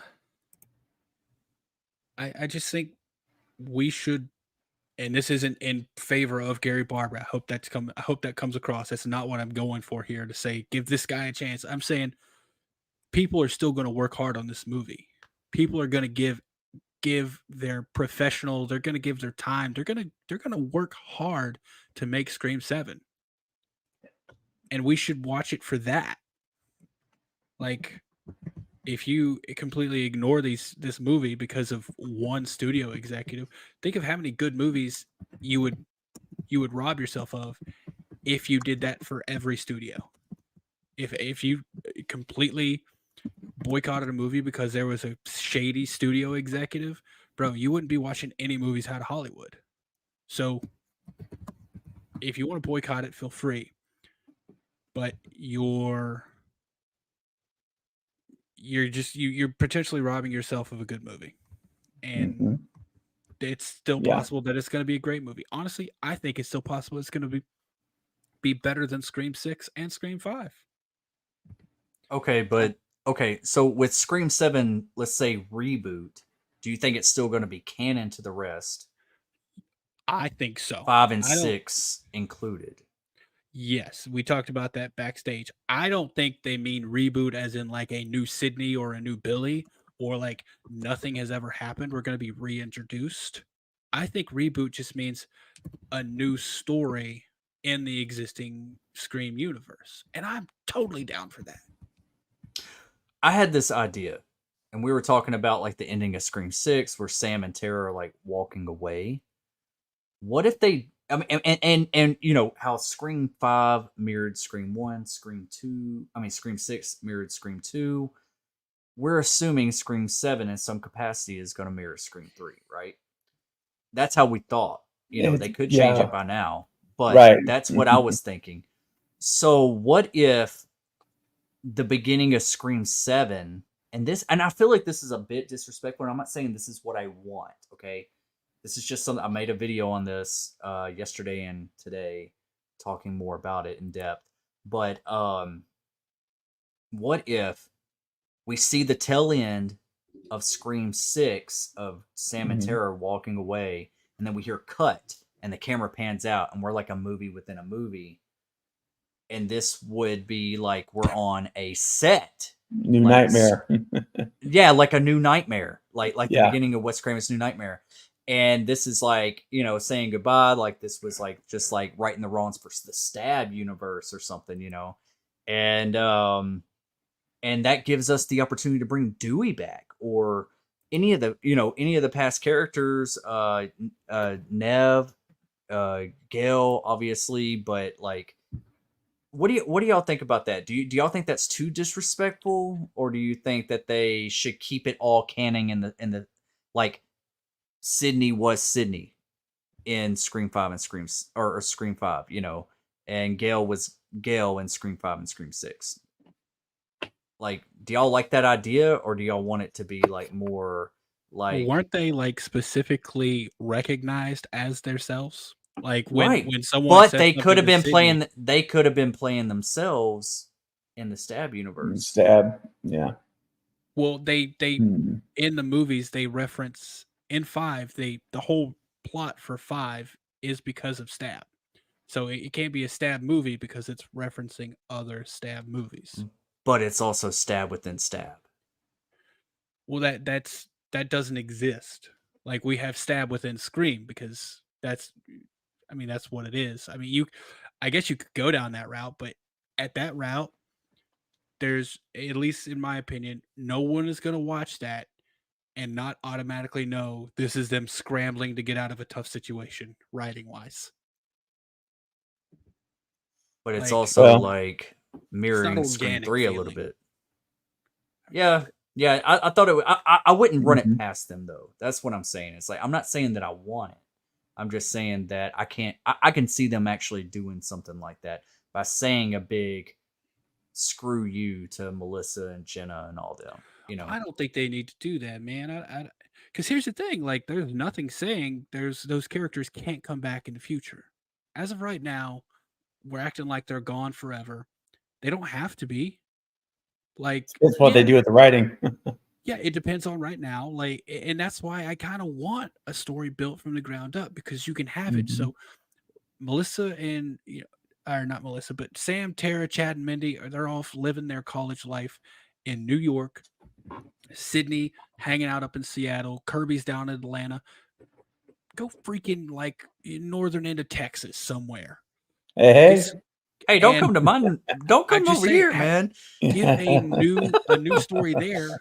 And then if you want to, if the situation comes about and people come to agreements, well then 8 or 9, guess what? Carpenter's sisters show back up. Like that. I don't want to do anything that will jeopardize the future of the franchise. Okay, so you don't want it to be written in a way to where they can't come back in some capacity. You want their characters to still be out there somewhere and have the possibility of return. Yeah. Like a Laurie Strode or something. And by the way, Stick World series just brought something up I completely forgot. There has been a Stab within a Stab movie because that was one of the openings of 4. I forget about that because it is my most despised opening. I actually hate that opening. Like that part of it. I do too. I love it. It set the tone. I think it set the tone. I would have liked it. I would have liked it more if once we got into the real Scream movie, if it was more serious. but I still felt like I was in a stab movie. Right. I still feel like, but if they would have like made it to where it's like, okay, this feels like this is serious. Mm-hmm. It was just the dialogue that didn't do it for me. I was like, man, I still feel like I'm in a stab movie. I feel like it was bad on purpose. I feel like it was Wes Craven making fun of things because. But it should have been a transition once we got to Woodsboro, the actual kills at the beginning. Like, I don't know. I mean, I felt like it was a little lazy. It's my least favorite opening in the entire franchise. Me too. But and actually, I'm gonna be honest. I rate the opening of the TV show higher than Scream 4's opening because I thought the opening of the TV show, the very first season with Bella Thorne, they did a right. That's pretty good. Yeah. Anyways, yeah. But the actual movie, Scream 4, one of the best sequels out there, in my opinion. Yeah, it's my favorite sequel, but it's my second favorite sequel. But nice. I just, like I said, I respect that. I don't want them to kill off Sam and Tara. I don't want to do a they died off screen type of thing. I want it to just be we don't talk about them because the story is not about them. Like in part 6, we had one mention of Sydney. Other than that, we didn't talk about her because the story wasn't about her. And that's okay. Do a story about someone completely new. And you know what we could do?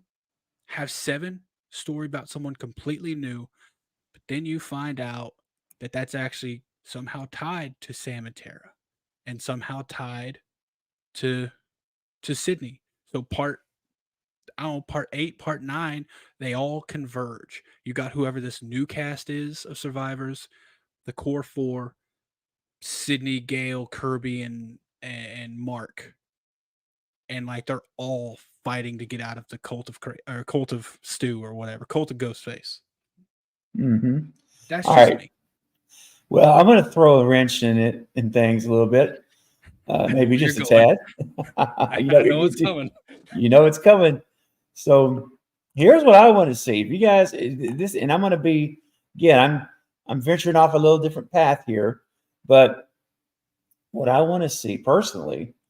And I always give props to my girl Sarah Campbell. She presented this idea to me first. I fell in love with it. Wish I had thought of it first, but I didn't. I give her the credit for that. But ever since she told me about it, I've thought about it a lot, and I really like it. And here's guys what I personally at this point, now that literally everything's blowing up in terms of the core 4, everything else. Here is where I'm at. And I think it's a way that you go all in on Scream 7 in a way that would make it very successful, I believe. You would make a ton of people happy. Some you may not make as happy, but it's always the case, no matter what decisions are made. But here's the thing. What I would do is I would go all in on legacy. All right, so I would hire Nev Campbell, Mark Kincaid, Kirby, and check this out. What I would do is, and I'm not done with that, but I want to save this. I want to saved it.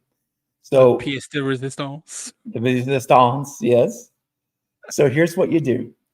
You categorically say Scream 5 and 6 are still Scream canon. However, we're going to move them to the side and run parallel. But those 2 movies are their own story. You could almost even sell them as a box set, the Carpenter Chronicles or something like this. These 2 movies, we recognize them, but they are a side venture. They're an exit on the vacation. They're a destination stop. All right. Now, what you do is you move those 2 together, a la Rob Zombie's Halloween 1 and 2, just as an example. And what you do now is you hire Nev. Again, I said Patrick Dempsey. You bring back Kirby. You bring back Gail. And you make a direct sequel to Scream 4. You bring back David Arquette. Dewey is alive again. He's not dead in this timeline. You could bring back Judy Hicks, who's still alive in this timeline. And so now you go all in on a legacy sequel. And so Scream 7 would be 13 years later from the events of Scream 4. So there's the natural time jump in real time. But everyone's alive from 4. And we continue with a new Sydney-centric story. And you've got the full gang back together. Guys, we're going vintage Scream. We've got Gail in the fight in there and doing her thing and all zesty and what's the word? Zesty. I'll stick with that. She's on fire. And then we've got Dewey, the heart of the franchise. Dewey's back doing his thing, man, to help solve the case. Kirby's involved right now. And you could even keep Kirby as an FBI agent. You could borrow from 5 and 6 if you wanted to, and she's FBI. But either way, you can make her law enforcement, and you could have Judy Hicks if you love. I mean, I could give her, take her or leave her. Either way, but guys, what we would get as fans, legacy fans especially, we've got our guy back. Dewey's back. They undo that wretched death. He's back again, and it would be like the biggest plate of comfort food for whatever your grand idea is, a comfort food. Think about that. That's what this movie would be. And yeah, it's not going to make everybody happy, and I know that. So but that's okay. Nothing they do is going to make everyone happy. But for me, this is what I want. I want to see this happen. I want a legacy. I say, if you're the studio, you're like, you know what? The best way to salvage 7 and to make a lot of folks happy and make a lot of money, because I haven't even mentioned somebody. And all these legacy characters, you have not heard me yet say one particular individual that it might be behind the whole thing with Stu Macher.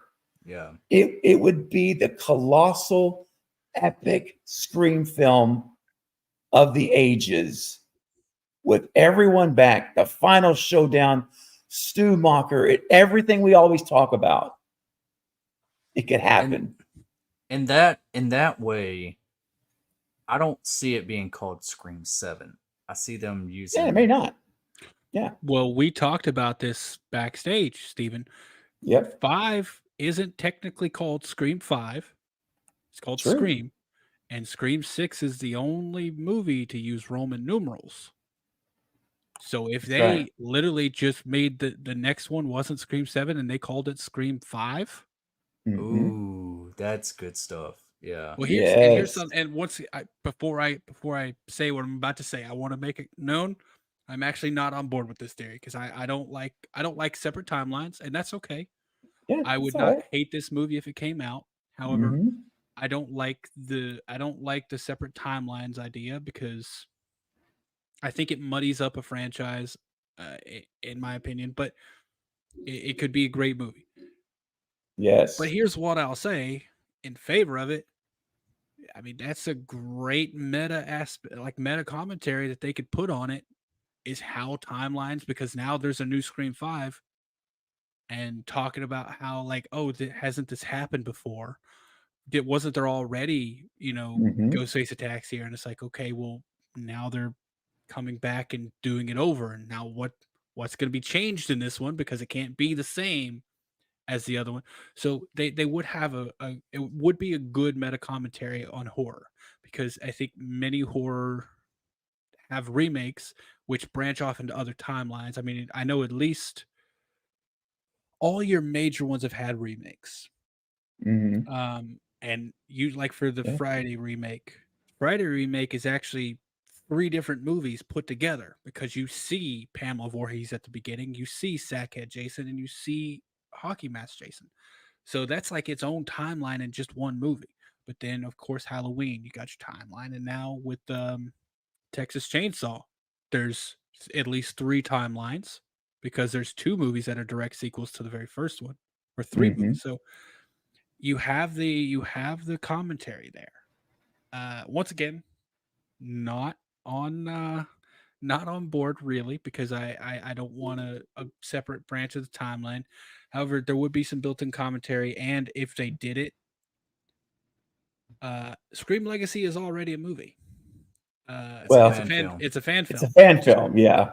I just want, and it's honestly a pretty good fan film. Yeah, it is. Yeah, it's I not saw it a bad. while back. I did Yeah. a live stream watch of it on my channel yesterday, and Oh, it cool. it was my first time watch. It was pretty good for the budget they had. Yeah, Let right. them make Scream 7. Oh gosh. But yeah, I'm not saying it couldn't work. It could. I know there's some people who would probably, I don't want to say boycott it, but who are automatically wouldn't be a fan because, and here's the thing, how do you tackle that? Mm-hmm. Do you just ignore it? Do you just call it Scream 5 and say nothing? Mm-hmm. Because as of right now, there is no Scream 5. That's true, man. There's not. There's Scream 1, 2, Scream 2, Scream 3, Scream 4, Scream VI. Mm-hmm. You can make it work. You could, man. I mean, I sit here thinking about it and I get excited about it. I'm like, oh, the stuff you could do. It's all the wish list things I want is on there. I have another theory. I haven't told a single soul about this. I have another idea. Okay. People might hate this. People might not. Pause Scream 7. Don't make it right now. Mm-hmm. Give things time to settle down, all this heat to go off. Make a prequel. Now, before people turn out or turn their brains off, make a prequel about Billy and Stu and Roman. Yeah. Roman stalking Maureen Evans, doing those little films. Roman confronting Billy, putting that little spark in Billy's eye. Billy and Stu planning Maureen's murder. And do that. Yeah. No one can argue with that because we know that's happened. It's amazing. We already have the base story provided by one of the best horror directors, one of the best horror writers of all time. Take those base story elements that they provided, build a full-on story about it. And then that gives you some time because then by that time, Scream 7 can still move forward. Hopefully tempers have calmed down. People can come to some more agreements now. Schedules can open up. And we get this, they'll have more time to consider Scream 7. I think it's a decent idea that it could benefit the franchise. I'm not going to say it's the perfect way forward, but if it gives us Discover Montreal, Chris says, call it Scream 0. I would, you know what? Call it Scream Day 1 or something. Like the moment that Roman Bridger walks up to say hi to Maureen Evans. You know what? We get Lynn McCree back in it. Lynn McCree, man, that's it. Yes. You get Lynn McCree back in there. We can bring in Hank Loomis in some way. We get Debbie Salt in there. We could get Laurie Metcalf back. Like this could be such a big venture to kind of hold us over while they figure out Scream 7. Yeah. I feel like they would have to recast a lot of those characters, though. Oh, they depending on how they're aged. I think Lynn McCree still easily passed for her character. Oh yeah, she's aging well. But they'd probably have to cast a younger Billy Loomis to fit and a younger Stu Macher. But man, I feel like they could do a great thing with it. That's funny that you're saying that, Eric. I'm working on something right now. Or do like a Saw X thing, and you give us a Stu story of how Stu Macher survived. Pick up at the end of Scream 1 and talk about Stu the whole way. And you know what? Then you don't have to explain Stu coming back in Scream 7 because we got that Saw X style movie. Yeah. Well, what do you think about the idea of them taking the new Nightmare approach and doing it to where Scream was just a movie, and we got Nev playing herself. We got all the characters playing themselves, and there's crazy fans out there, and it's kind of like the same scenario. It's just real life. So like a full on New Nightmare approach. Pretty much. I mean, like Yeah. like think about like them going to the horror conventions and stuff like that, and crazy fans. I mean, it wouldn't be the same killers, obviously, but it would be something else.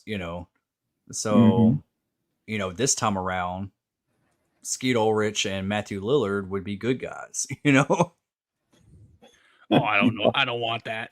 I don't know. You know what? I was kind of on board. Or getting killed. I'm just saying, like, any different way. Like, they wouldn't be the killers in the movie. Right. Although it would be kind of cool to see, because movie magic, you never really talk about people's heights. Like, and to see if it would be awesome to see Ghostface running up on like actual Matthew Lillard in this scenario and realizing, holy crap, Matthew Lillard's like 6'5", and like gets scared and starts to run away. Then Matthew Lillard just pummels this Ghostface. I didn't realize how short Skeet Ulrich was. He's like 5'11", 5'10". Yeah, it was just shorter than I average. thought. Envisioned it, yeah. I mean, standing next to Stu, that's the thing. But you got to realize he's like 6'4", 6'5", something like that. Yeah.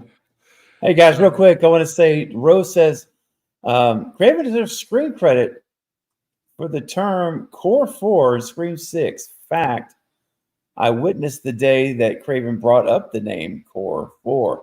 Thank you, Ro. I appreciate that, man. What are you gonna do? I'm just like I say, I don't know that they got it from me or not, but I do know that I was the first person I ever heard say it, just personally, because it popped in my head and that was it. But thank you for saying that, man. And Stick World Series says yes. I did come up with the Core 4. Thank you. Much appreciation, guys. It was a fun moment. Oh yeah, when they said it in the theater, everyone's like, "Oh my god!" Or not everyone, but I was like, "Oh my god!" And I talked to Brett James Bishop about it. I was like, "Bro, they got to be watching this channel." I want to say, if there was a New Nightmare approach, I would want Jamie Kennedy to be the killer. I would want Randy to be the killer because his character didn't get the girl like he was supposed to. Never did, even in 2, remember? Even in 2, the he didn't get the girl. Yep. Bro, and I think it'd be no one's expecting Jamie Kennedy to be the killer. That's true, man. Nope. I certainly wouldn't have been. Exactly. All right. So guys, we're gonna start heading. We're at 2 hours, about 2 hours. We're gonna call it a night here pretty soon. We're gonna probably go another 5-10 minutes at the most. Tiffany says, just popped in to say hey, but it's late for me. You have to hit the hey. We'll watch the replay tomorrow. Well, thank you, Tiffany. I appreciate you saying hello, and appreciate you watching the replay tomorrow for sure. And I do want to mention, I saw someone earlier, Mayanne had mentioned, see guys, we've got almost 70 people in the live stream with 42 likes. We're at 45 right now.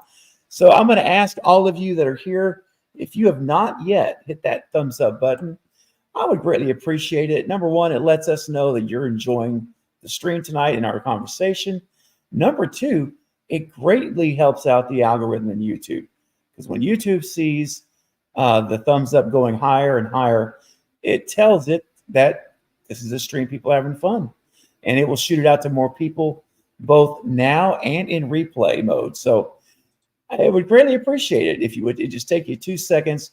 Smash the thumbs up button now. But let's get this up to 60 at least. At least 60, guys. We can do that. We got, like I say, almost 70 people here. So, hey, there we go. We're already at 50. Good job, guys. Thank you for getting on that. I appreciate it. Let's see if we can get that on up to at least 60. That would be great. And a successful stream, I think, to end at 60 likes. All right. So guys, maybe just kind of what we'll do now as we're winding down. Real quick, Fear the Phantom is asking for a birthday shout out. Absolutely. Happy birthday, Fear the Phantom. Happy birthday to you Hope it's a from good all one, of man. us. Yeah, happy birthday, man. Yes, that's fantastic. Hope you have a wonderful day. I'm guessing that, well, I don't know. Was your birthday today or is it, I don't know where you're at in the world. So it could be that it's morning time. Like Yusuf. Hey, Yusuf, by the way, I think it's like 7 or 8 in the morning where Yusuf is. But either way, wherever you are, Fear the Phantom, have a wonderful birthday. That's awesome. Thanks for jumping on and sharing some of your birthday with us. That's great. And folks in the chat are also wishing you a happy birthday. I think that's so nice. You guys are awesome. What a great community we have here. I absolutely love it. You guys are amazing, and I appreciate you all so much. All right. So how about this, guys? As we wrap up, let's do one kind of go around. Eric, I'll start with you, Destin, and then I'll finish this up and close this out. So, given the news that we have, kind of just like, oh, hey, Warrior is in Scotland. Hey, Warrior, 6:11 a.m. in Scotland. Wow, that's amazing. Nice. Well, have a wonderful day. And it's so amazing and mind blowing to think that, we're talking Scream here and we have a friend in the community in Scotland that's watching this live. That is incredible. So cool. Thank you so much, Warrior. Okay, Fear the Phantom says it's the 30th. So you literally just became your birthday. That's what I was hoping. So you have really a full day ahead for your birthday to celebrate in Southeast Kentucky. All right, man. Rock on, buddy. Very cool. All right, so we're going to go around table here, and then we're going to end the stream. So, Eric, given the news, the reality of, at least for 7, we have no Melissa, we have no Jenna, at least for 7. We don't know about Nev. No announcement's been made either way, which is why I'm still holding out hope that we're going to get her. But tell me, and I think you've alluded to some of this already tonight, but given where we're at now, how would you salvage Scream 7 if you were Christopher Landon's spot and you had to figure out which direction the ship's going to go? What would you do right now with the movie? If it were me, I would start from the ground up. I would not use Nev. I would not use Core 4. If I was going to start with someone existing, it would be Kirby. Because Kirby, being the FBI, that one line she delivered in 5 or in 6, I take a special interest in Ghostface attacks. She could be the protagonist of a new Scream film. However, if I had my choice, I wouldn't even do that. I would start a story in a city we've never been to, with people we've never met, and go from there. You can build up new characters. The fact that Jenna and Melissa's characters were so loved just proves that you can move on from characters in a franchise, because we moved on from Sydney to them, and now people don't think there can be a good movie without them. But I'm like, there can. But anyways, yeah, that's what I would do. Christopher Landon, get in with James and Guy, whoever is writing it. Make sure your attention to detail is tip top, on point. Yes. And write a story from the ground up. Make characters that you want to write about. Throw Tree in there, maybe. I don't know. Yeah, so ground up for me. Like some people we've never met with a motive we've never seen. Okay. All right. Destin, what would you do, man, if you had the keys to the castle, if you will? Man, I'm going to say 2 words. Fan service. If I was in that chair and I knew what I'm up against, fan service. I would things like bringing Nev back, maybe writing it around to the possibility of even bringing Dewey back. You know, Gail Weathers, obviously she's still alive. Even Kirby would be a great addition. And I would, you know, always want Stu Macher. You know, I would give that showdown. I would bring it all back, and I would give the fans exactly what they want, because you know what? That's an ace.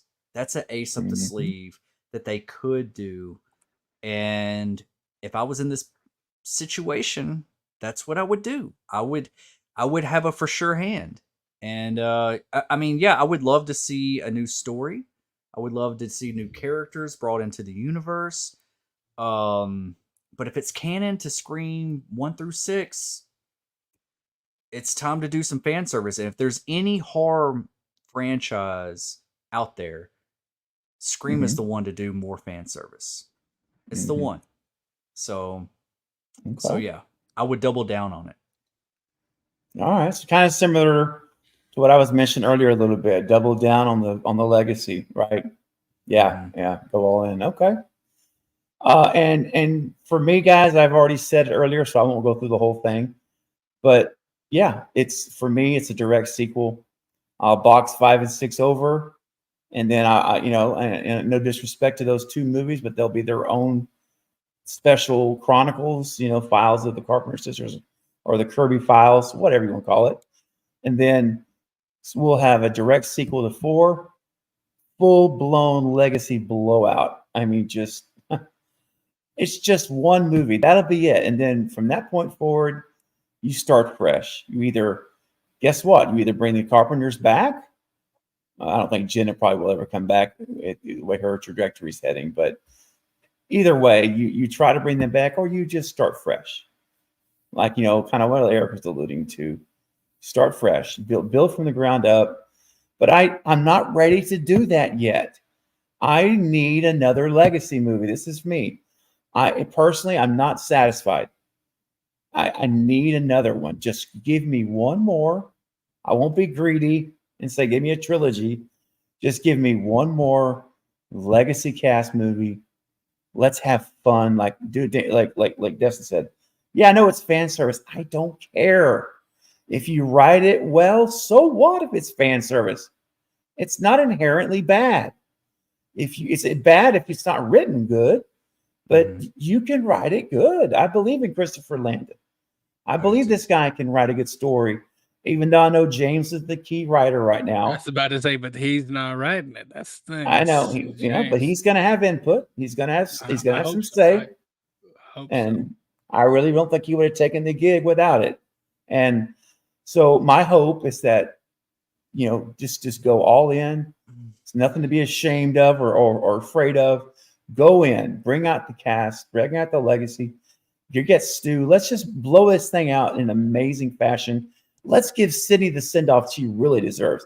Let's see her and Mark and Cade arm in arm, or hand in hand, walking off together after having defeated all this stuff and put it behind them. And the kids, and we're all sitting there getting waterworks going in our eyes, knowing that this is the last time we'll probably ever see Sidney Prescott again. But it was a beautiful ending. That's what I think we need and we should get. That's all I'm saying. I want that ending. I want that.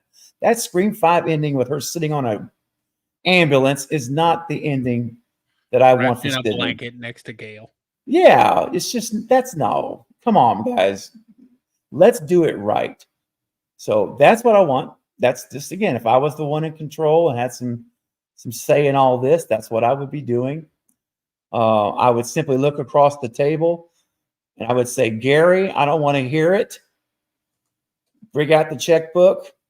We're going to make this thing happen. Look, you had a movie with a $35 million budget and you made $160 million. I think you can find a few dollars here and there to do this right. And that's exactly what I want to see. All right, guys, on that note, we're going to call it a stream. This has been a blast. I hope everyone had a wonderful time. Hollywood guy, you're coming in right at the end, but that's all right.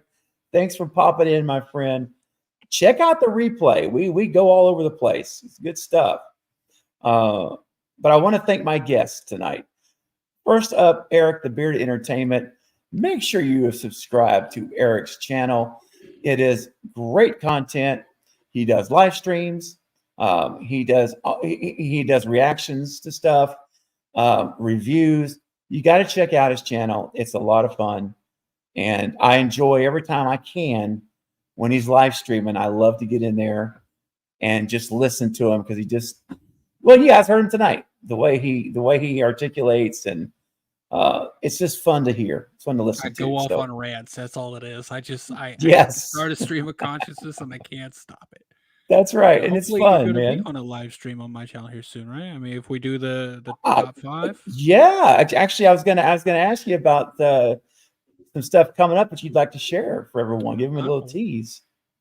Sure. I just started yesterday doing this. I'm probably going to do it next Tuesday and try to keep it a consistent thing, but just doing a live stream watch along of fan films.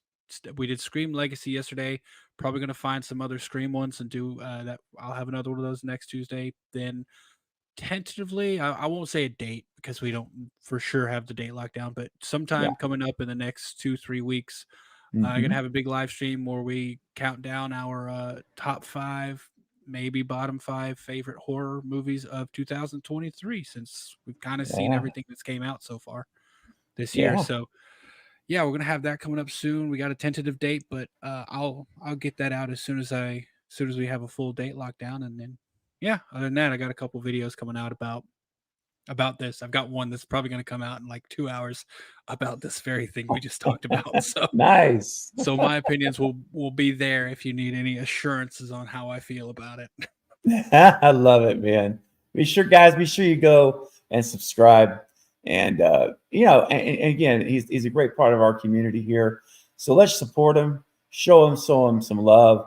And not only that, you're going to get awesome content. So it's not like, I'm sending you to a lemon that's just sour and you get nothing out of it. This, it literally, it's good stuff. All right. And Destin, also, my good friend Destin, be sure you subscribe to his channel as well. Destination Station does great work. Loves Scream, as you guys can tell. Passionate about it. Does a lot of talk about Scream. Destin, what's going on your channel? Do you have any content lined up or in the works soon? Man, I ain't got nothing, man. I'm just living. Hey, I'm just man. living, man. That's all. Dude. No. I mean, I got stuff coming up. No. Yeah, I have been all over this news and everything. So yeah, I got some. I got a video dropping in the morning. Good. I'm also working on, which I think I talked to you, Craven, about it, but I've just started writing a fan film of the origins of Ghostface. So can't wait, dude. I'm thinking about everything. It's kind of like blossomed into this whole Roman initiating Billy and Billy initiating Stu. This whole thing building all the way up to Casey Becker's to when they stalk her at the beginning of Scream 1. So yeah, not gonna give too much away. I am in the middle of writing it. Loving what I got. I've talked to a few people about it and they're just like, man, that's gold. That's so good. I want to read it. Yeah, dude, I'll send you some stuff, man. Like what I got already. And I'm going to do a GoFundMe. Hopefully, I've never done one before. So I hope I'm going to learn how to do one. So yeah, it's something I'm really passionate about. It's something I wanted to do for a while. And also I got the audiobook, still trying to get that out. I got to get the actors for it and everything. I'm just not procrastinating, but everything's done except for the voice acting. Let's just say that. So it will get done though. So yeah, Scream theories out the wazoo, if that's a word. And streams. Oh, Scream Talk is coming back this Friday night, 10 p.m. Central. So sweet. Bringing that back. I've been advertising that all week. So yeah. Nice, dude. Love it. Good. Destin is cranking it back up, man. Destination Station is open for business, but you got to subscribe if you want a ticket. So you got to get over there, subscribe to the channel, subscribe to the Bearded Entertainment.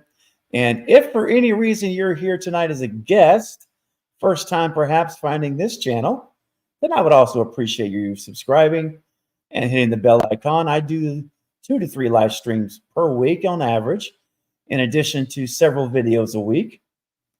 Did 2 videos today, which is a really busy day, plus the live stream. Today was crazy, but it was a big news day. So, I'll try to jump on things as quickly as possible.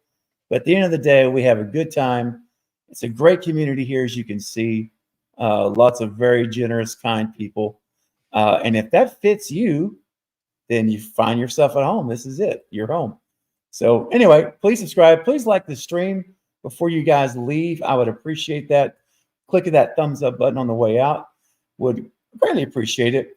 Guys, I'll see you backstage in just a second. But for everyone else here, this has been a great time. And I've enjoyed hanging out with my friends Destin and Eric and all of you in the chat as well. You've been awesome. Great turnout. We hit up 70-something people at some point tonight. Fantastic turnout. I greatly appreciate it. And I will be back again. Let me just share this with you because I have not announced this on a live stream, I don't believe. Or if I did, it was maybe one live stream. Hang on. I'm going to share something with you guys. Link ready. Do you have it ready for Monday? Sure I already got it for Alex. Yes. I already got the link ready. Sweet. Okay. I had it up. I'm like, he's going to talk about this. So go ahead and have it ready. I love that, man. You're already reading my mind. That's kind of scary. But no, that's great. So guys, check this out. I'm excited to announce this. This movie that's out now that I absolutely love called Thanksgiving. You guys seen it yet, Destin? Eric, you guys? Yeah. Okay. Oh, yeah. Oh, my gosh. Yeah. I'm a huge fan of this movie. And I really am a fan of some particular folks in the movie. One of them is a fellow by the name of Alex Armbruster. He is a cast member. He plays the role of the John Carver killer. He's the one that actually is in costume for the film, doing the dirty work, doing the deeds. Okay, so just to clarify for some people, sorry, they're saying they're thinking it might be spoilers. He's the stunt actor. He's not the character. Oh, yeah. Sorry, someone's like, no spoilers, please. I was like, oh, okay. I just wanted to make sure. Sorry. Yes. No, thank you for Eric. No. This is not a spoiler. This is the individual like Max Laferriere and Matthew Coder were Ghostface in Scream 6. They were the ones in the costume doing the actual work. That's who Alex is. He's the one that's their butt kicked. Yeah, and kicking too. So he's the one that is in the costume as the killer in the movies, playing it. And so here it is right here, guys. Check this out. He will be coming on the channel. I reached out to him, and he is an amazing character. The way he handles himself is incredible in this movie. I love his movements. He just, sometimes the best way I can say it is like you saw Max Laferriere in the bodega scene, for example. Even in Gail's apartment, the way he handles himself, it's different. It stood out. The minute I saw Thanksgiving and I was watching this masked killer, I said, oh my gosh, I have got to meet this guy. Because whoever this is, they're literally, no pun intended, they're killing it in their role. So he reached out. I reached out. It was a great discussion. He said yes. So he is coming on this channel on the 4th, which is Monday at 8 p.m. Central Time for 1 hour. So guys, you have the opportunity to actually interact and send questions for Alex. Again, this movie is still in the theaters. It's just still out right now in theaters. You need to go see it if you have not yet. And he'll be here. There's the mask he's holding that he wore. And guys, I'm going to tell you what, it's going to be a fun night. And Eric has already put a link to that in the chat. I know I saw you. Yep. I think Destin. Okay, Destin, you're good. I think. Oh, okay. Am I back? Am I back? Yeah, you're back. Yeah. You're back. Okay. All right. So Eric, thank you for putting this link. This is the link to the interview. So just click it, hit that thumbs up button for me if you please would. There's still 40 some odd people, 44 people here. I'm trying to get it, guys, to 50 before Monday. And so if all of you would go right now and hit the thumbs up button, we would be almost at 50 right now in like literally 60 seconds. So if you would for me, I know I'm asking a lot tonight, but if you would go and click this link for me, hit that thumbs up button, I would really appreciate it. If it gets to 50 in the next 2 minutes, I'll give away one of those masks. What? The John Carver masks. I got a 3D print of it. So if in the next 2 minutes it can get to 50, I'll give away one of those masks. I think he froze again. Oh no. He's just excited. He's very excited. Oh, well, this is Craven Something Scary. Yeah, this is starring Destin and Entertainment Eric and Destination Station. Yeah. Hey, while we got a second, Destin, are you going to bring back your oh gosh, I forget what you called it. We were watching trashing the movies, you know? Oh, film roast. Yes. Film roast, yeah. Yes. Our next one is that's what I meant to mention also. Yeah, we're going to be bringing that back in a week or so. The next one is Night of the Creeps. Oh yeah, nice. Yeah, yep. That's the next one. So yeah. Everything's getting back in full swing. Everything is getting back to schedule. Okay, man. If you want, I've never seen Night of the Creeps either. Me either. I haven't either. I'm also writing a Scream fan film. I'm writing a short. Are you? I'm writing a short. Yeah, I've been working on getting a cinema rig together to actually film. So I've got like a 4K filming setup now, ready to go. And I'm like, all right, I've been watching a ton of fan films already got like 2 things I know I want to do. And yeah, get one written, hopefully film next year. And it's like I said, it's going to be short, 10 to 12 minutes maybe. Mm-hmm. Kimberly, I believe he's having an issue with his internet connection. It seems he has dropped. We don't have the ability to end the stream though. We're stuck. So, yeah, well, we can leave, but the stream will stay live until Steven is able to get back in and close it down. So if we get closed down, it's probably just Steven just closing it down. But yeah, Thanksgiving, dude, really enjoyed it. Yeah, me too, man. To what Steven was saying, and this is going to be a weird way to say it, but it's the most accurate way I can put it into words from my thoughts. The killer had this swag about him, like this confidence and there's one particular scene where he's chasing someone and he goes into this like hair salon thing in a school. Mm-hmm. Just the way it goes through and like the way he's like maneuvering the axe around and stuff, he's just got this air about him. Yeah. So I'm really excited to jump into that chat and talk to him. Yeah, I've been wanting to do a spoiler discussion on my thoughts on the film because I do have a review up. Oh, there we go. I did like it. We've been holding it down for you. Thank you, guys. I appreciate it. I had to get on my hotspot on my phone. I don't know. Uh-oh.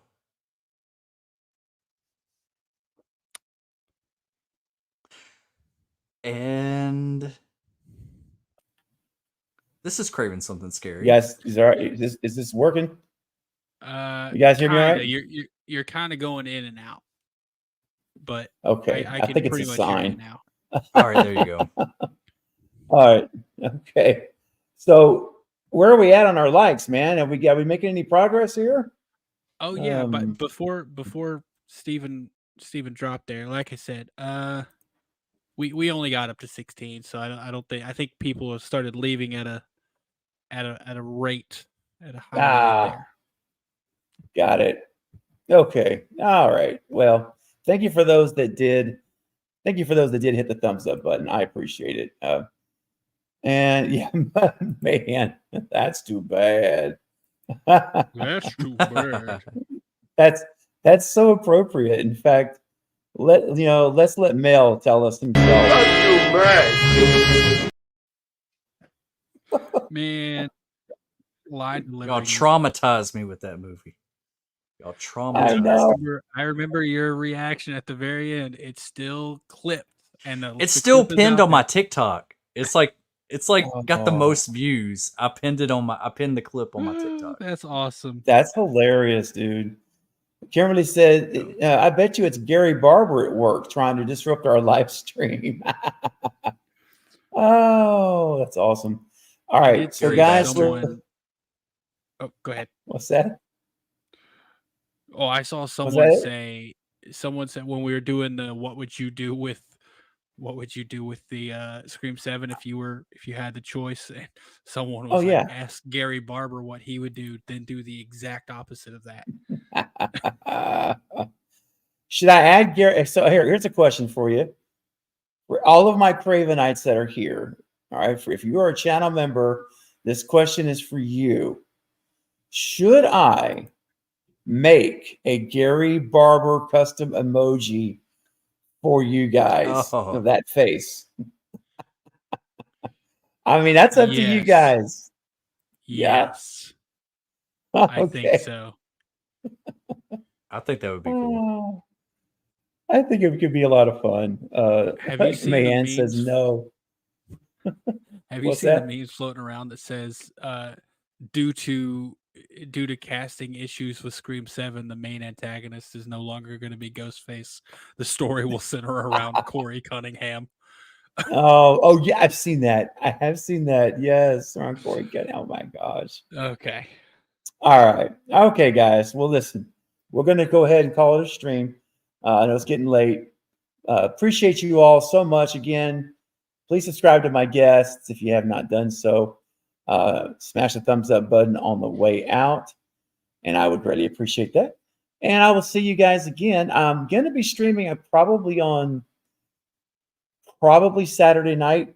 My buddy Michael, who's going to be here, Carbonite Jedi, he's flying in tomorrow morning to spend 3.5 days with me.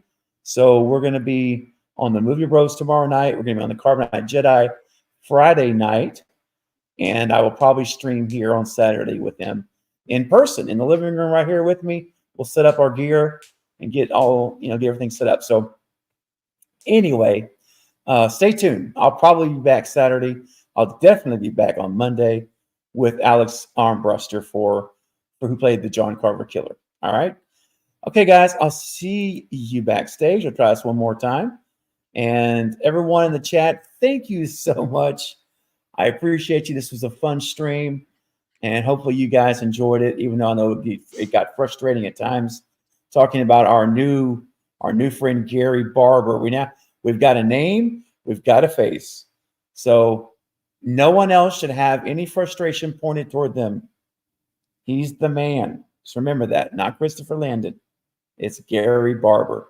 All right, guys, we're going to end it there. Love you guys. Have a wonderful weekend. I'll see you Saturday night or Monday night for sure. And listen, make somebody's day tomorrow, okay? Some of you guys are in other parts of the world, like Scotland, as we saw earlier. Some of your days are starting. Some of your days, like mine, are getting ready to end. But whatever the case is, make somebody's day today. Anytime you interact with someone, do what you can to bring a smile to their face, because you never know what they're going through. You never know what problems they're facing.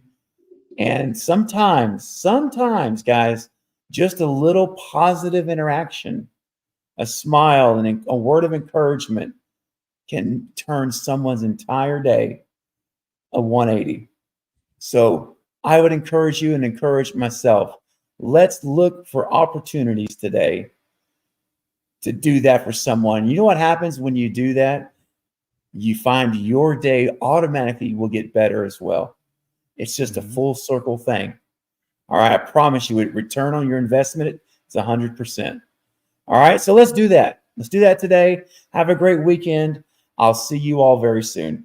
God bless. Take care, guys. Bye. Bye, everyone. Hey, you have been watching Craving Something Scary. This is Lee Waddell, the original Ghostface, thanking you for stopping by and checking it out.